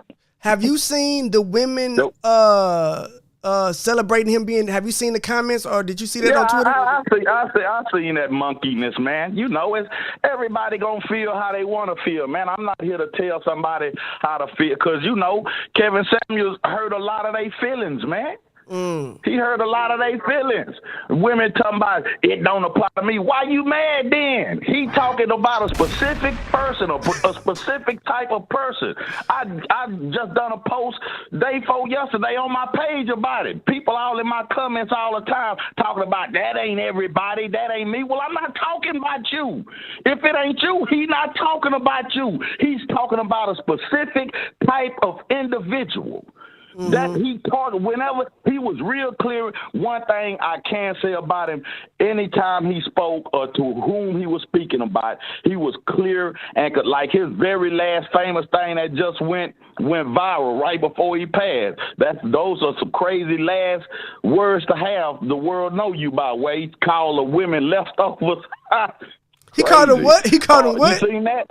What he call him? You ain't see that what he said? If you 35 years old with a kid and ain't married, you not a main course, you leftovers. Oh, I did see that. I did see that shit. Hey, that made him mad. And look, and this is the thing. But see, women don't listen. Because I had a conversation with a female about this. Because she got mad because I told her, I say, hey, man, if you older and you got kids, a man don't care about that you established it. The only man that care about that you got a house and you got money is a bum dude. Facts. Who needs you for that. Facts. A man, listen, a man that can take care of himself and can do for himself, he don't need you. Women want to be needed. Mm-hmm. If you want to be needed, go get you a bum dude, but you're not going to have you a well-established dude, a solid man, and he needs you. I don't need you. I pay my own bills. I'm comfortable. I stay by myself. I'm peaceful. I don't have to tell nobody to shut up. I don't want to be bothered. I can cook. I can clean my house, stay clean. Anytime a female come in here, first thing, what gal stay here with you? Nobody. I take care of myself. I'm a homegrown man. I'm good. I don't need you. And women got to understand that you're not going to have a man that's established, that's doing well. He don't need you, especially a rich dude. I can have any woman that I want. What I want to put up with you for, especially if you got baggage. I can go get me an 18, 19, 20, 21-year-old little tender thing that we could party all night, enjoy ourselves, and she get up and I get her Uber and get her up out of here. Facts. If you can choose, you not choosing. Hey, facts. Hey, facts. If you can choose, if you 40, you gotta meet. Do you think a man is leaving a 35-year-old woman with kids for another 35-year-old woman with kids? Ooh! Come on, talk that. Come on. Go ahead. They don't want to hear that, man. They don't want to hear that. That hurts. That hurts. Now, I'm being disrespectful. I'm being mean. That's the truth. Mm-hmm. And this is the thing. If you take 1 million men, put them in a room, and you tell them, hey, man, you could have any woman on earth, at 1 million married men with gals, and tell them you could have any woman on earth you want, and your wife and your gal won't never find out about it. You just created 1 million secrets. But they don't want to hear that. Facts. They want to be lied to because they've been fed fairy tales since they was little girls. They want the Prince Charming. That's why they always come across these F boys. F-N words. I know you middle of the road. All you got to do, I tell them all the time, you could get any woman you want to. Just tell a big lie. The bigger the lie, the more she gonna fall for it. I ain't even gonna cap. I ain't never been that guy, but I know a lot of the guys that was that guy who still are that guy. Man, I know, boy. I got a partner so tough, he tell lies and believe them himself. Man, I had a nigga that used to tell bitches he had a spaceship. Spaceship outside, this motherfucker fly. Bitches be believing. Go buy it. Nigga picked up many a stripper with that one. I'm gonna tell you that one right now. But I agree, and that's where it comes from. These women don't want to talk about the conversation. Yo. What's up? Can you hear me? Ah, shit. Hold on. Let me call back in. I messed something up. Hold on.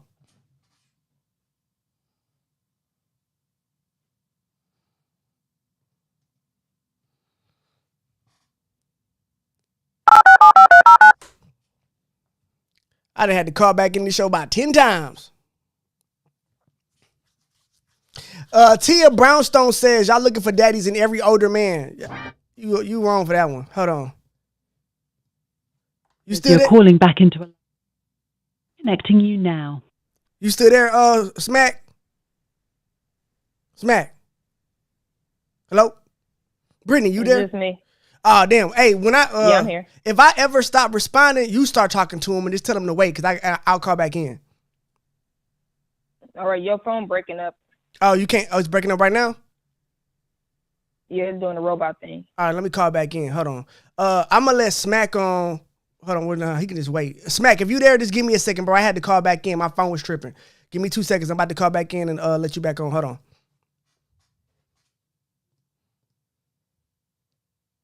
Oh, I need a new phone system. This system trash. All right, let me get some of these comments out the way. Babs Burnett says, and then you wonder why you attract gold diggers. Let's see. It's a moral issue on both sides.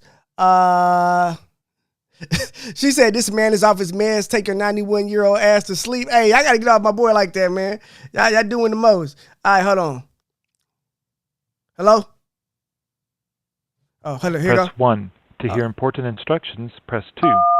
Since it appears you're calling back into a live show, we are reconnecting you now. Yeah. Hello? Oh, He's gonna call it must back be. in. Hello? Yeah. Okay, my bad. Now go ahead, bro. But yeah, man. But rest in peace, Kevin Samuels. I was a fan. I know everybody was a fan, and I know they felt like he was disrespectful, and at a lot of times Kevin was harsh and critical. But we need that, man. Everybody is so soft and so everything just, oh, you hurt my feelings. Oh, I'm going to cancel you. Oh, I'm going to report you. Hey, man, I don't care. If somebody says, I laugh. If it's the truth, man, I welcome the truth. Let me tell you something. Last time I got out the penitentiary, Stone, I went to a comedy show, man. I went and seen Blame and comedian Grow. Oh, man, they some fools, too. But Blame the comic went in on me. He got down. Man, I was on the floor laughing. And he told me, he say, man, when you walk, because I had just got out. I was cock diesel. And he was like, man, I was scared to say so. I was like, man, this dude gonna beat me up. He say, man, but you a good sport, man. I said, man, hey, man. I came to a comedy show to laugh. They called Kevin Samuels for whatever they got. Yeah. Facts. I mean, like you said, you can't tell nobody how to feel it. We just got to kind of accept it. Some people gonna laugh at it, and I guess with that kind of person, whatever. App guy, call back in. What's your number? Drop the first 3 digits of your number in the chat so I can let you on. And yeah, you in the right spot. You should. The phone line probably just jammed up. We got so many people waiting. Smack, you still there? Yeah, I'm still here, man. I ain't gonna hold you up, man. You got a hot topic tonight, man. Appreciate you tapping in, bro. Hit me up when you headed back to the city, man. I appreciate you, bro. I'll probably be down there because I got to come down there to Atlanta and do the 85 South show with Carlos and Chico and DC them. Yeah, I'm just waiting to lock that in. Hey, bro, let me know. When I shoot that way, I'll show holler at you. Hey, bro, when you get in town, I'm locked in with you. I'm on your time. Just let me know. Yeah, already, my G. Go on, do your thing, man. All right, bro. Already. Hey, my boy, Smackwater's going to be on the 85 South show. Stay looking out for that. If you haven't followed Smackwater, follow him. He's on Instagram, Smackwater, 720, I think, or 7. Let me get his let me get his Instagram. I think it's Smackwater 790 or something. Damn, my bad. Let me type it in real quick. I want to shout him out because that was dope. Y'all never know. Smackwater 790. Yeah, Smackwater _790. That's his Instagram. Follow him. He's going to be on the 85 South show. Makes dope content. That's my guys. Good people. And real, if you sensitive, do not follow him, though. If you thought that was harsh, do not go to his page because that was nothing. That was him being as nice as possible on my platform because he respects my platform. That is not him being himself. Yeah, Blue Girl, let me see. I'm looking at some of these comments. What women are being disgusting? The women who are laughing and excited and celebrating the fact that Kevin Samuel died. I think that's a disgusting thing to do. I would never do that to any woman that did not do something seriously to anyone else. I mean, I'm mad about opinions. Brittany, what you thinking? Where you at on all of this? I know we've been having a lot of conversations. What you got cooking in your head? Well, I couldn't really just hear. It was kind of breaking up just now over the phone, but What I gotta say is, like you said, rest in peace, Kevin. I feel like he gave us a great delivery. I think everybody should respect him for the craft that he had and the advice that he gave that was positive. He did help a lot of people out. And even if somebody does say something that you don't like, if it didn't actually harm you, don't wish bad on nobody if it didn't actually harm you. Facts. Hold on, they saying I'm breaking up again. Let me try to call in one more goddamn time. I don't know what's up. Hold on, guys.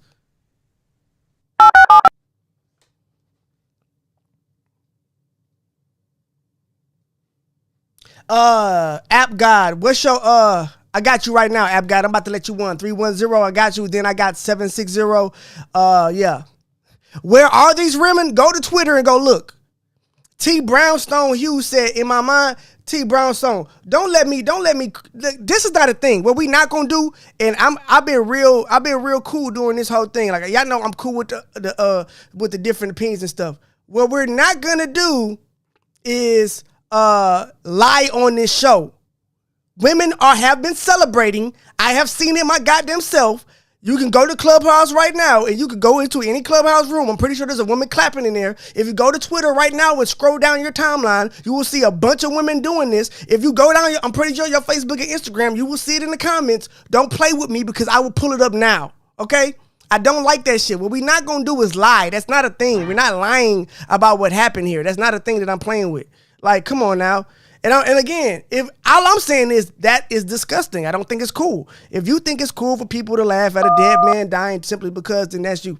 If you think it's cool to laugh at a dead man dying just because he died, that's you. I don't think it is. But hold on. Let me get to the rest of these guys. 310. I got it. Oh wait, 424. Okay, hold on. I got you, bro. What up? Yes, sir. How you doing, man? All right, cool. What's going on, man? First off, man, I want to say, man, amazing show, amazing setup. I've watched your growth for a while now, man. I've been a follower for a minute, man. See you on the side. Yeah, man. So good stuff. I actually wanted to talk a little bit about the lady that you just had on, man, because, every time I like to talk about something, I'm somebody that also talks live as well. So I like to get real surgical with it, like Denzel from Training Day. I like to break it down piece by piece. You know what I mean? So I wanted to, just give off some quick key points. I'm not going to be too long-winded. I'm going to be really quick about this. But I'm going to say 5 key points, and I'm going to just go into them really quickly. And I know you like quick and easy, man. So we're going to get this out the way, man. Number one, the thing about Kevin Samuels that made him unique is that he was succinct. Very straightforward, very straight to the point. That in itself is rare. It's hard to consume a lot of information nowadays because people are very long-winded. So because Kevin Samuels was able to just kind of bite-size everything, that's what made his message travel more, right? And that bite-sizing is kind of what makes him sound so harsh. You get what I'm saying? Because a lot of times when we want to give uncomfortable truths, we tend to convolute the message.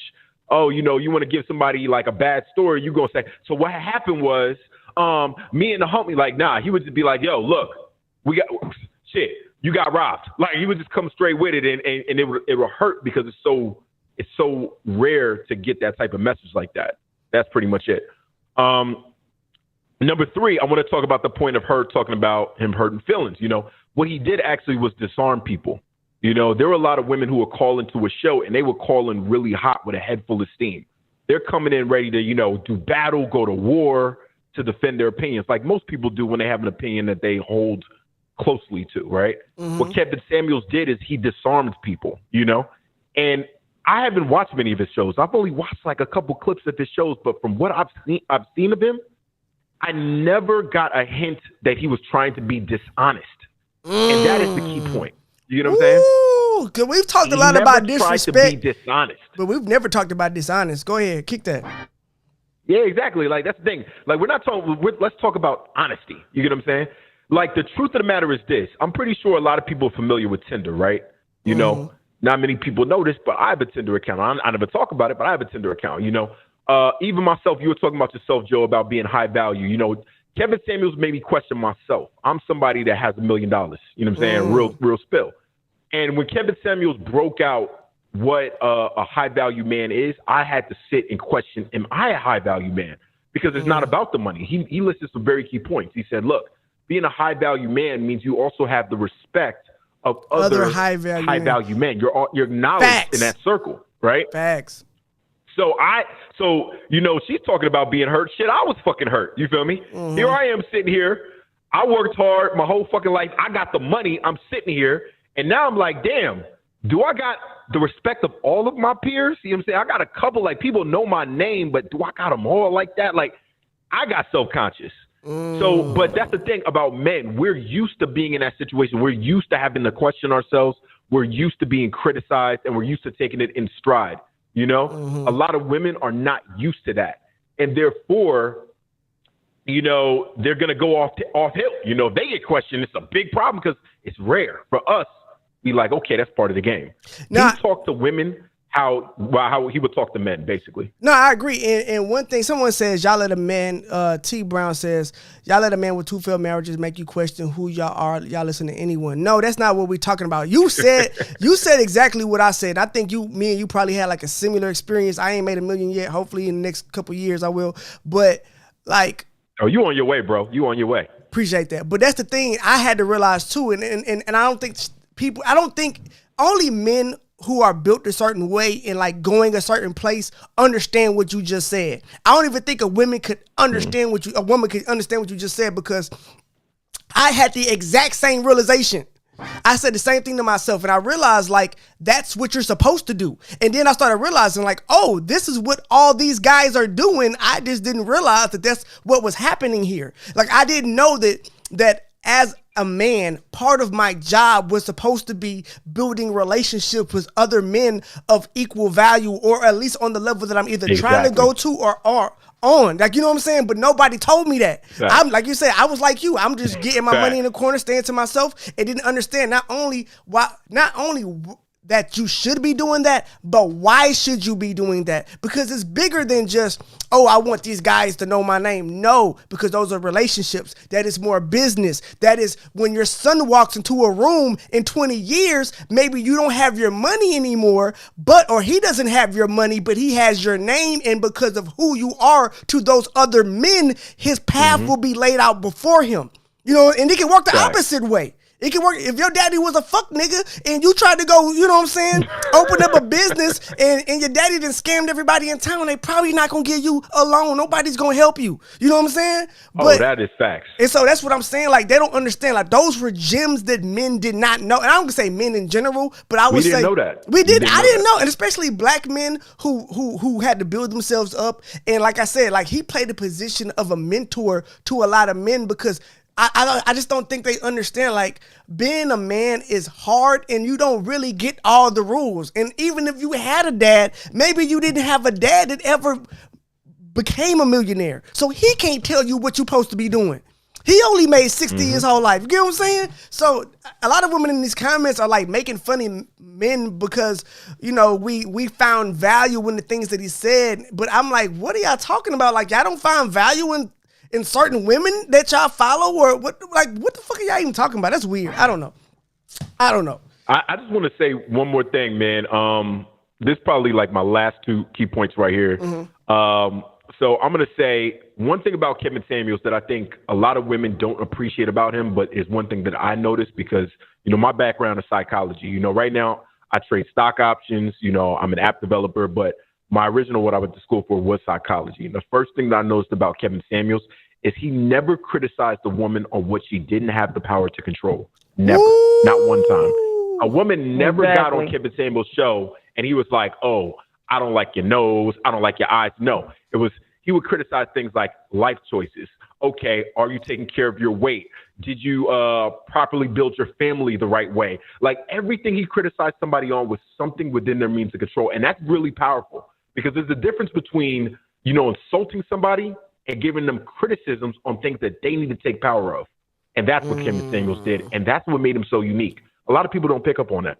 No, I agree. I do. I appreciate you calling in and giving some positive, giving a positive look at his life. And I'm still hoping that we wake up tomorrow and this was all like some type of weird internet. Oh man, I wish. I hope so, man. But hey, man, thank you for calling in. I definitely appreciate it, man. Make sure you call in again, bro. No doubt, my guy. Thank you so much. All right. Let's see what else we got, guys. What the hell is my phone shit? Okay, cool. I'm gonna get to some of these comments. A lot of the women in these comments are mad, and that's the other thing. Brittany, what you think of that? I told you why they're mad. They're mad because of the decisions that they made for what they were asking for. It becomes unattainable to a certain extent. And it hurts. Mm-hmm. So and it hurts. But that don't mean celebrate somebody's death because they told you the truth. Mm-hmm. Now you can give this information to your nieces, your daughters, your homegirls that are in better situations if this is what they want. Like, pass on the knowledge. I mean, I understand it probably didn't work for you, but guess what? You now know some information to pass on. I look at it like he was the grandfather that told us it from back in the day. He just gave it to us raw, but I loved it. I took it in and it worked. Facts. And this is the thing. I really thought that this show was going to be on a different note, in a different tone. I've done shows after I did a show after Mo was died. Mo 3 from Houston, rapper / singer and artist in general, real good artist, real important to Texas and shit, every city in Texas. And so and it was a very somber moment, and it was just a very I got to feel as a fan of Mo's, I got to get like a little bit of a release and like vibe with his fans and like appreciate what he brought to the game. And even though it wasn't all positive, whatever the hell, like, I got to get, some mourning done for someone I admired. I wasn't crying in the stream, but, I got to express myself and I got to let other people express themselves. And I think that maybe there was some healing for the people that were really hurting and were really big fans. And I thought that this show would be down that same road. Like, I thought that would be the tone of this show.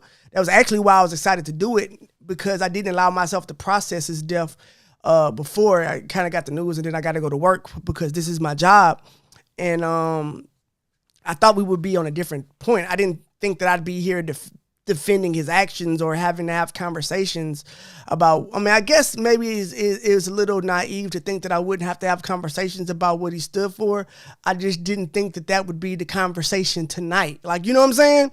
I thought the conversation tonight wouldn't be about, him telling women they need to get their shit together, but it'd be about, the fact that we lost a prominent member of our community. He was ours. He never tried to not be ours. Maybe you didn't like him. Maybe you didn't think that he was, you didn't like what he had to say, but, he was a black man who built his business, and I don't think he harmed anyone. I think at the end of the day, and I don't know if women who don't like Kevin Samuels will ever admit this, but I definitely think that he did more harm than good. Maybe he disrespected a few women, and maybe he hurt a few feelings along the way, didn't handle every situation appropriately.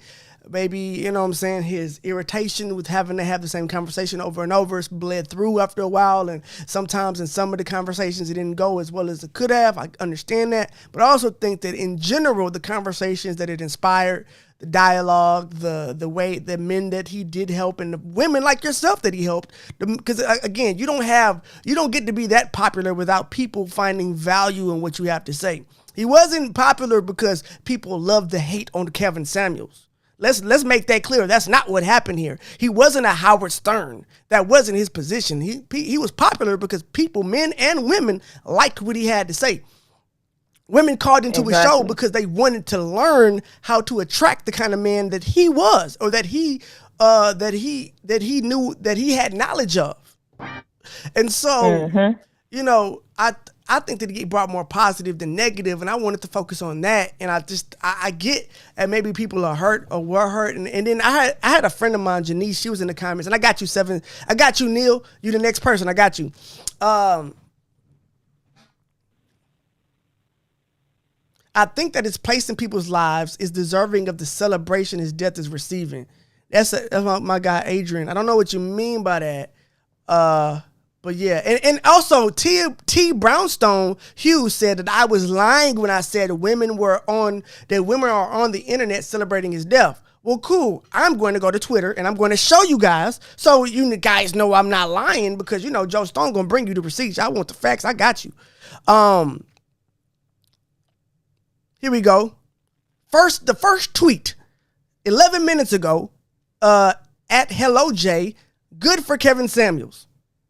That doesn't sound. Wow. That was the first. That's the first. Good job. Oh, that's okay. Cool. Let's see. And again, it's not all women, but the fact that anyone's doing this is terrible. But let's go. First of all, this is another woman who changed her username to "that nigga dead laughing my ass off." Oh my God. That's the username. That's her screen name on Twitter. And then the actual tweet says Kevin Samuels told women to buy a dog and die alone. Now look at him dying alone, laughing my ass off. Yeah, crazy, right? Let's see. And again, it's not all women, but to act like that's not what's happening here is disingenuous at best. And the reality is it's a lie, because I ain't having to scroll far to find what I'm looking for. Like I said, we just found 2, and we only been looking for like 30 seconds. As a matter of fact, let me go to the top comments. First of all, look at this meme. There's a meme right here that says, "You're a sick person if you're celebrating Kevin Samuels' death."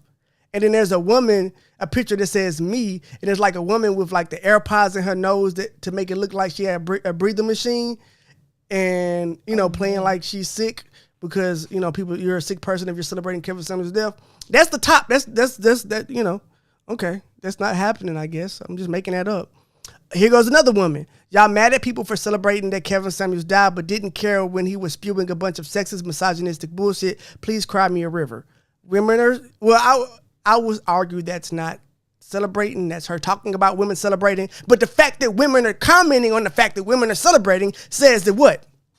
Women are celebrating. All right, I just had to make sure. I'm not gonna do this all night because we got plenty of callers on the phone. I told one we got 6 people. The phone lines is blasted, and I just told somebody I was gonna answer. I got you in a second, 760. But I just had to prove my point that Tia was completely wrong, and that there are women doing this, and that is what's happening. So, even if it's not every woman, and I never said it was, the fact that it's happening at all is disgusting. Is disgusting behavior, and it's not about Kevin Samuels being worthy. Like, it says more about you than it does about Kevin Samuels.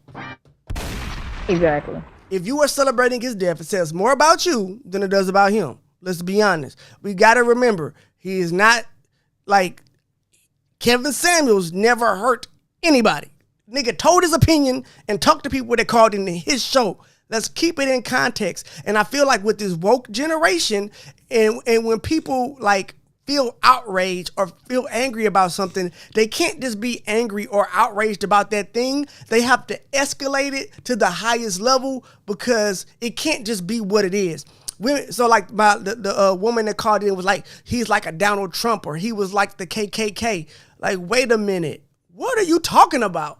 Like, you know what I'm saying? Like that's how do you even get to that level? There's levels to this game, and he could just be a guy that was disrespectful to women. It doesn't have to raise to the level of, the intellectually lazy thing that people say, oh, well, he was almost as bad as Hitler, or he was the Hitler of this.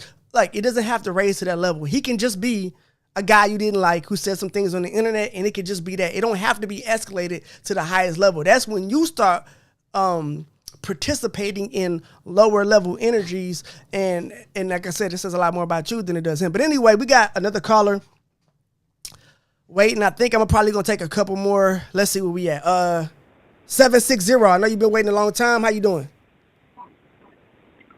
I'm doing good, man. Can you hear me? Yes, sir. Loud and clear. Yeah, today's a sad day, man. Sad day. Nah, Kevin was trying to wake some of these people up, man.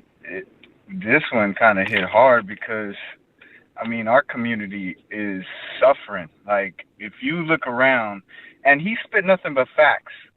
I mean, when you look back at what he was trying to say, back in the 60s, the black community was married at an 80% rate. Now, 1 in 4 black women will marry in their lifetime. So he's speaking to these issues, all these baby mamas and single parents, and these kids are not growing up to be the best individuals. When they have a father in the home, you give them the best chance, So he was addressing a lot of issues in our community, and for these women to take the the messages, some of the clips that you see on like Shade Room and some of these, and Twisted, his main thing was trying to get you married. Okay, let's look at this. Listen. Feminine, fit. What is wrong with this message? Feminine, fit, and friendly. That was one of his messages. That was the whole message. That's what we want. Facts. That is what we want. If you can't hear that and you're masculine, a masculine man is not going to choose a masculine woman. Why are so many of our women so damn masculine? Mm-hmm. I don't get it. They're not going to get chosen like that. It's like a battle with them. And I think they need, instead of just picking up on his, how you feel like he was disrespecting this one, or look at how he was approached by some of these people that called in. You expect him to, he matched energy. That was the thing about Kevin. He always matched their energy. If they came at him sideways, he went back at them sideways. I think the issue is black women just don't like being called out on stuff. That's how it is right now. It's like as soon as you call them out on something, they go into attack mode, and it's sad because they're the ones that need to be really listening, because 9 times out of 10, they're the single ones, and nobody's choosing them. Nobody's marrying them. And I think that another part of his message that was lost in the chaos was that women in general, and not even women, people in general, and it's two things. It's selfishness and it's accountability. First of all, I think that that on both sides, the rhetoric has become me. And that's not a relationship. That's not a marriage. That's not shit. That's just you being selfish. Also accountability. And I think that's what hurt a lot of women when they found out, like, look, Nicki Minaj, we can talk about free love. We can talk about, we all ditching religion. We can talk about everybody, let's not police women's body and let's not slut shame. And we can say that we're not going to teach our daughters. We're going to be more sexually open with our daughters and da-da-da-da-da. And not saying that these things are, it's free love and let's have as much sex as possible.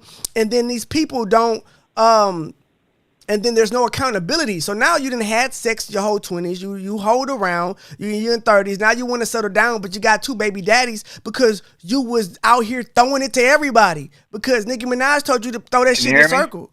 No, I can hear you. I think his phone clicked out. I'm the co-host. Okay, cool. Yeah, and so I'm gonna call back in. And I think that was a bigger part of it was. Hold on, let me call right back in. Hold on.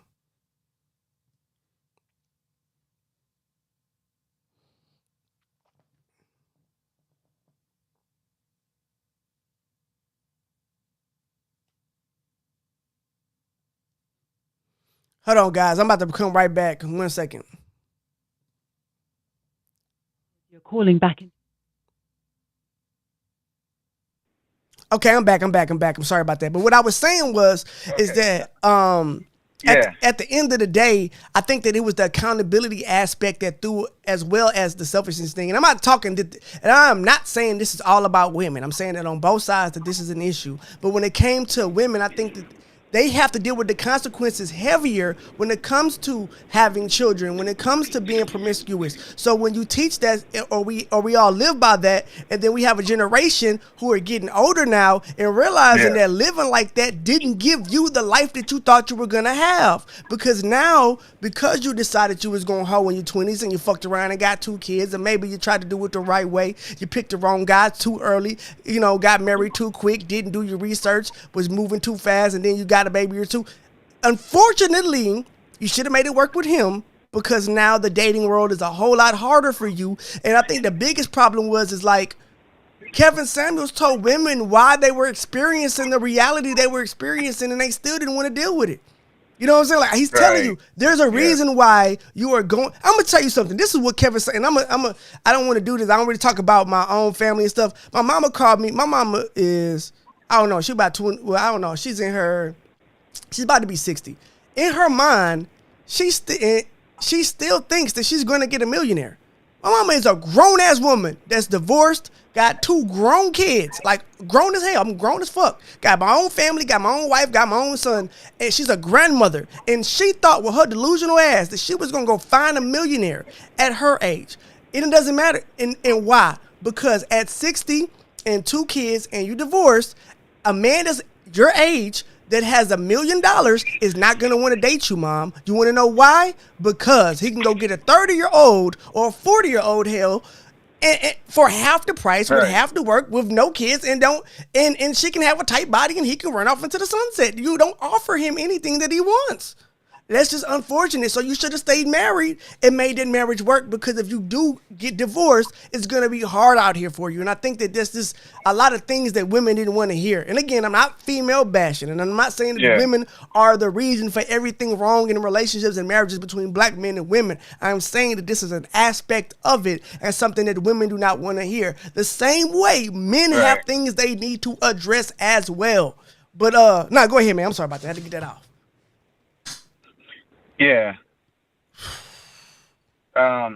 One of the things I wanted to bring up too, Kevin Samuels spent the first 5 years of his career talking to men. He was talking to men. Facts. He was helping them, trying to get level up, how to, dress, what to, how to find these women, the women you want to, how to attract them. He spent his first part of his career talking to men, and he talked to us crazy sometimes. Facts. So, I went back and looked at his videos. He got popular to me when he, in recent years, but I went back and looked at his old stuff, and I saw what he was talking about. He was talking to men. Facts.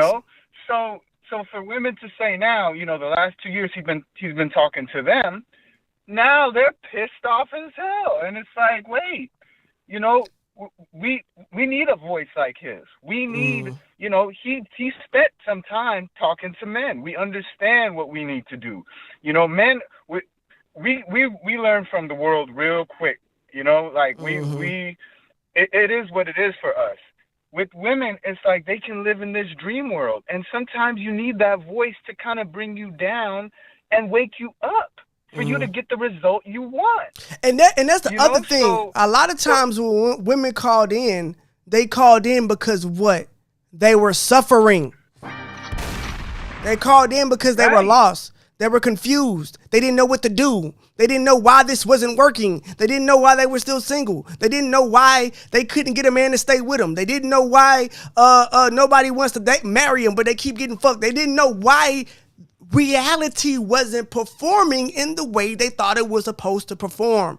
And when he told them the reality of what is going on and the reason why it's not working out in their favor, it hurt. And like Brittany said, it just didn't, it hurt too much. And I just think that that's what the outrage was, because men was getting the same conversation from him. He was just being just as ruthless. It's just that, number one, no one cares about a man's feelings. And number two, men know how to accept correction and move on.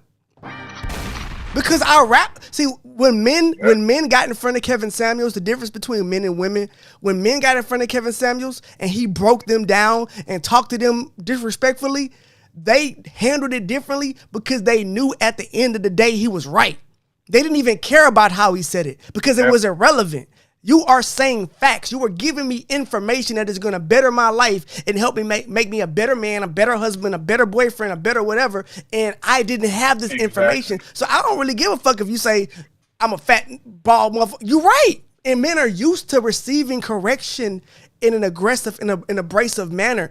So we don't expect our feelings to be taken into consideration. Women, on the other hand, still expect it, regardless, that their feelings are supposed to be taken into consideration. And I just don't think he gave a fuck. And again, I'm not saying that was cool, but yeah. No, go ahead, man. I'm sorry. I had to interrupt you. My bad. Go ahead.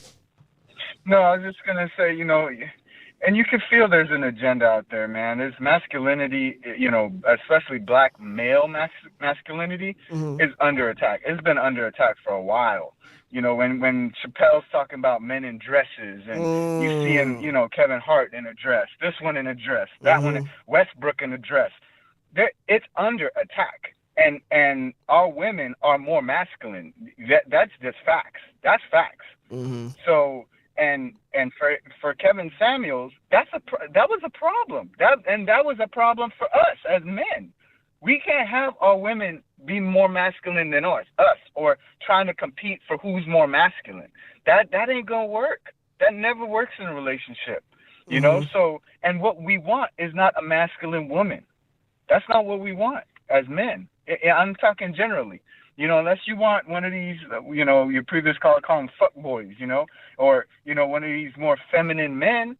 Like, is that what y'all want?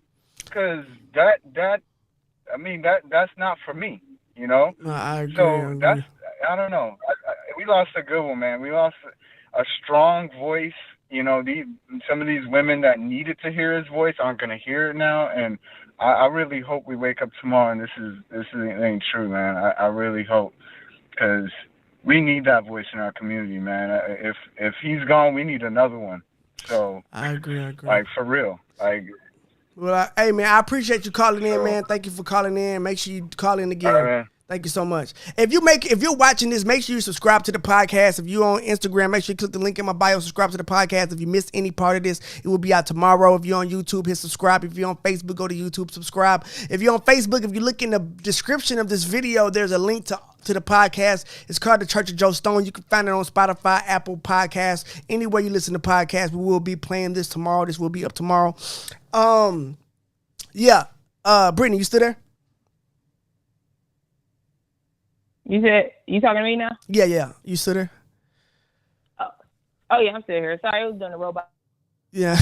But the last thing I wanted to say is just one last little topic about Kevin. He also told the ladies that were calling for the high value men that, you know, sometimes the high value man is not for you. It's okay to be with the average guy. And, you know, I want y'all ladies to remember that, like, everybody is worthy. And money does not have to be the reason that you should want to be with a high value man. If he's high value and it worked for you, perfect. But like he said, you can still be with the average man. And a lot of women took offense to him saying that they should settle for an average man. I'm like, why are y'all offended by settling? That's not even a settle. Most of us are average. So enjoy that. You know, you might have a better life there because the top 1% or the high value man, he has a whole bunch of women running behind him. And if you don't want to compete, you probably don't have to compete with an average man. So he's saying that's more your speed. Facts. So I just want to say he gave out great advice. I took it in. I will take an average man. I'll take a high value man. But I know that I'm going for someone who, you know, treats me like the woman that I was taught to be. And all from the advice that I got from Kevin Samuels. He helped me be a better woman, and I thank him for it. Rest in peace. Facts. I agree, and that's the thing. I think that's a good sentiment. And again, I really did not want to be. I hate that I feel this way. I hate that this was this type of situation. There's people nasty in the comments, even right now.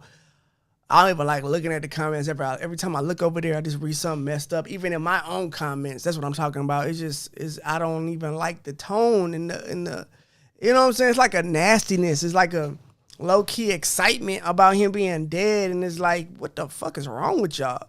And I get it, I guess. Like, if you was that offended, but you that offended by a conversation for somebody that never had the conversation with you, like, goddamn.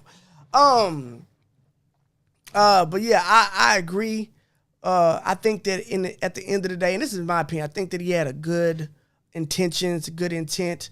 I don't think that he ever intended to harm the black community, harm women at all. I think that he was trying to, like what the last guy said, he was trying to get you married. He was trying to tell you how to find that husband. And I think a bigger part of it and I think what resonated with men was like hearing someone say like, hey, and even tell women, hey, stop looking at a man's pocketbook and judging him like that, because the second you decide that this conversation is about how much money he has and that is your main point of contention, well, then we're going to talk about how much you weigh, baby. You know what I'm saying? And I think that went over a lot of women's head. I think that they missed the fact that there was a slight disgust in his demeanor sometimes when he talked to women. But I think a lot of times they came from listening to what their values were. So by the time he even talks to them, I've heard that you only care about a man that can provide for you. So when I sit down and have a conversation with you, I really don't care about your feelings because you don't even care about the feelings of the person that you are hoping will one day be your potential mate or your husband. You don't give a shit about that or what you can provide to him or his situation or the relationship. You only care about you not having to work anymore. You don't want a husband. You just want a slave to shut up, sit down, and pay your bills. If we're being honest, and I feel like he was disgusted by that rhetoric and pushing back against that, was shocking to women. I don't think that they liked it played the other direction. I don't think that, and to be fair, a lot of women were saying, well, this is getting used against us and this hurts us, da-da-da. You're right. I think that he woke a lot of men up as well who did not know. Like, hey, if she's gonna judge you by how much money you made, and she wouldn't be sitting in this car or sitting in this house or putting this dick in her mouth if it wasn't for how much money you made, well then fam, you need to require some things on your side too. She need to be, you know what I'm saying? You got some standards too. You need to be looked at. If we gonna boil it down to these what's the word I'm looking for? These inconsequential, depending on who you are, but the reality is very materialistic, or I don't know, these things that are not based on emotions, spirituality, not based on commitment, not based on anything that is conducive to building a lasting relationship and marriage. And I think that was lost in the sauce for a lot of people, and especially some of the women who are more offended by the tone than the message. And I think that a lot of women the one lady who we got into it for a long time who was saying she was more offended by the tone than the message.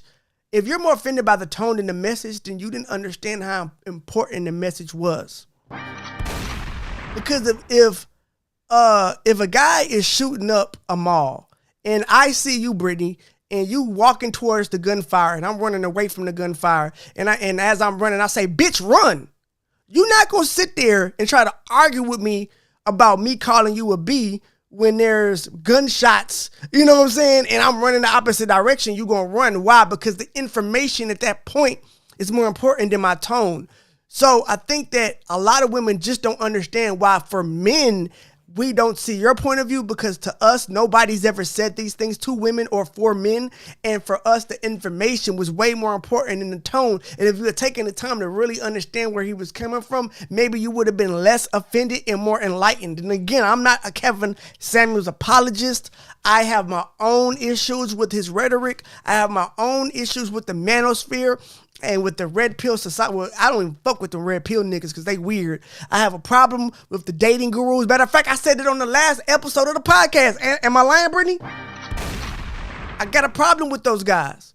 But I understand what he represented, why he was important, and what he had to say. And I do think that is deserving of some respect. And at least if you don't respect who he was or what he stood 90 for, seconds. At least respect him as a human being. And if you didn't respect what he stood for, at least respect him as a human being. Like a person died, a father died, a brother died, a friend died, a cousin died. Someone and again, it's not like this was R. Kelly. It's not like this was I don't know, fucking who else? Oh, even Jussie Smollett. Like, it's not even. I don't think we should. Even Jussie is God lied. He ain't. You know what I'm saying? Do nothing too goddamn crazy. But we should talk about that when he dies. We will. But I think there's levels, and we have to put things in perspective. And it's okay to be angry and feel a certain type of way. We don't have to raise it to that level. The phone line is about to shut off, guys. I'm about to reset the phones. Matter of fact, no, I'm not. I'm just gonna end this. Brittany. Don't worry about it. I'm just going to turn the phones off. Because the phone line is about to reset anyway. So, yeah. I'm about to wrap up, guys. Like I said, I'm going to wrap up because this was a long ass show. It's unfortunate what happened. I want to go on the record for saying I don't agree with everything Kevin Samuels ever said. I'm not a Kevin Samuels apologist. I didn't even plan to take this position on the show. It just felt like, it was like sometimes if you're in the middle, somebody can be so abrasive from one side, you end up just defending the middle. You know what I'm saying? And I feel like that's the position I got put in. But again, I don't ever want to alienate any part of the audience. I think no matter what your sex is, no matter what your religion is, what you believe, who you decide to date, who you decide to love, all of those things, that you are welcome here. This is a welcome and opening space. I want to have new ideas, new perspective, new opinions. That's why I invite you guys to have conversations with me and talk to me. And even if you don't agree with me, we can find a common ground and we can hear each other's sides and have respectful conversations and still be family and friends. Because if you cannot sit in a room with someone that disagrees with you, then as a society, we don't function. And so that's what's most important to me. That's my message. I do think that there was and look, to be fair, I'll say this. Some of what Kevin Samuels has coming to him, he did bring on himself by the way he communicated with people, which is why I choose to communicate now in the way that I do, because I want to be a beacon of light. I want to be a beacon of positivity. Even if I found out that I could tell you the truth, and instead of saying it in the most tactless, heartless, coldest way, I could find a better way where you can take this information and still feel good about who you are after that. It may not make for the best content, but that's who I am and the kind of community I want to cultivate and the type of message that I want to put out into the world. And I guess that's a lesson that we could all learn. You have to be super intentional about what you create and how you present it, because the energy you put out into the world will eventually come full circle and come back towards you. And I can't say that, I do think that it's disgusting, period, what people are doing when it comes to just being nasty about him dying. But what I will say is, some of it he created, maybe a big part of it, and you have to accept that. So be intentional about what you create and the energy you put out, because it will come back. That's a lesson that we can all learn from this topic, this situation. I am sad. I still haven't processed it. I was hoping this would be an easy, laid back show. Instead, I ended up, I don't want to say arguing, but I didn't get a chance to process it. I just got a chance to I was operating from an intellectual side. I didn't get to get Philly with it. I hate, like I said, I just think it's a lot of, I just want, somebody died, y'all. I get it. It's still a person. You know what I'm saying? I get it. I just, I don't know. Make sure you subscribe to the podcast. Make sure you subscribe to the YouTube. Links in the bio, links in the description. The podcast will be out tomorrow morning. I love you. I appreciate you. You're the best family on the internet. I'm Joe Stone. This is Church of Joe Stone podcast. This was a sad night. I hope we wake up and this was some type of mistake. Matter of fact, before we get out of here, I'm going to double check. And because it's been a few hours it's been like an hour and a half since I started this. And so I was trying to see if there's another update. Oh, here goes. Somebody else, a verified Twitter oh, this is a man. My bad. This is, it could be a transgender woman. I'm not trying to be funny. I swear to God, don't cancel me. That was not me trying to be funny. I was looking at this profile picture. I wasn't being funny. That wasn't even a joke at all. I really didn't know. But yeah, I'm trying to see if anybody. Yeah, it's still being just reported. But by now, if he ain't said nothing, I would venture. And like I said, the people who I are taking, whose word I'm taking, Neighborhood Talk, they're pretty good over there. And I would be very surprised if they would risk their reputation on running a story that they couldn't confirm, but apparently they confirmed it. The Instagram account for Plug Talk claimed that Kevin Samuels died from cardiac arrest. I guess that was the first person to say it, Plug Talk, on Instagram. I'm about to follow them because shit, y'all got that early. All right, let me see. Yeah, I don't know. I don't see any updates yet. Very unfortunate. But yeah, it was Plug Talk.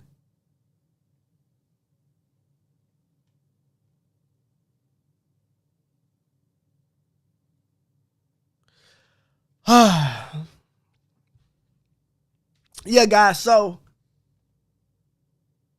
yeah, it's just sad, y'all. And that's all I really wanted to say is sad.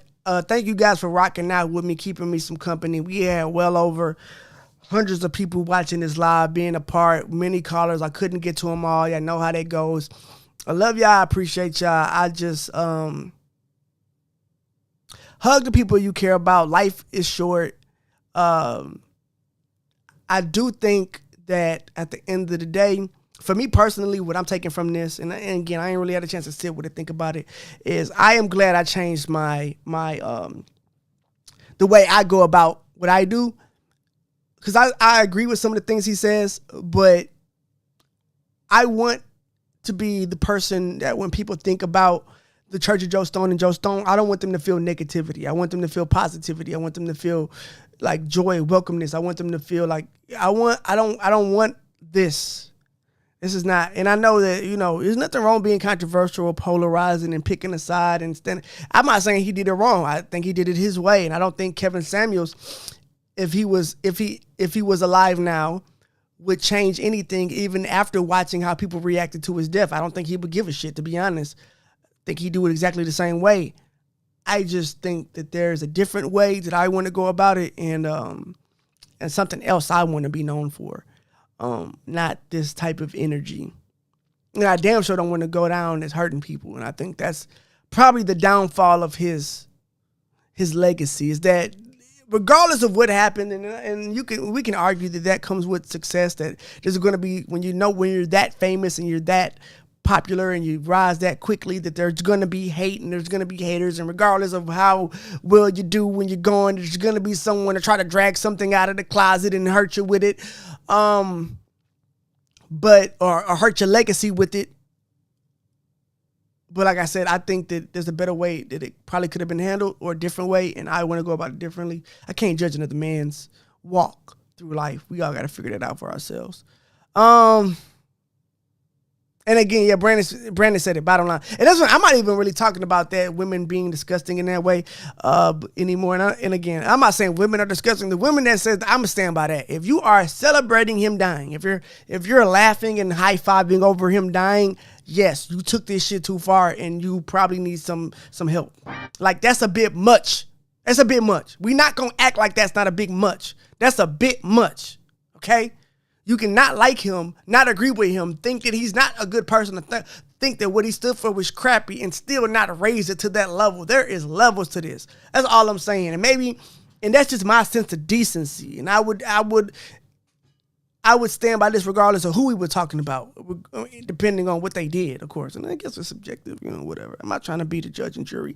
I'm just saying what I think about it. But anyway, I'm getting out of here. I know I didn't fucking end the podcast 3 times. It's a lot going on, and I really just didn't get a chance to kick my shit.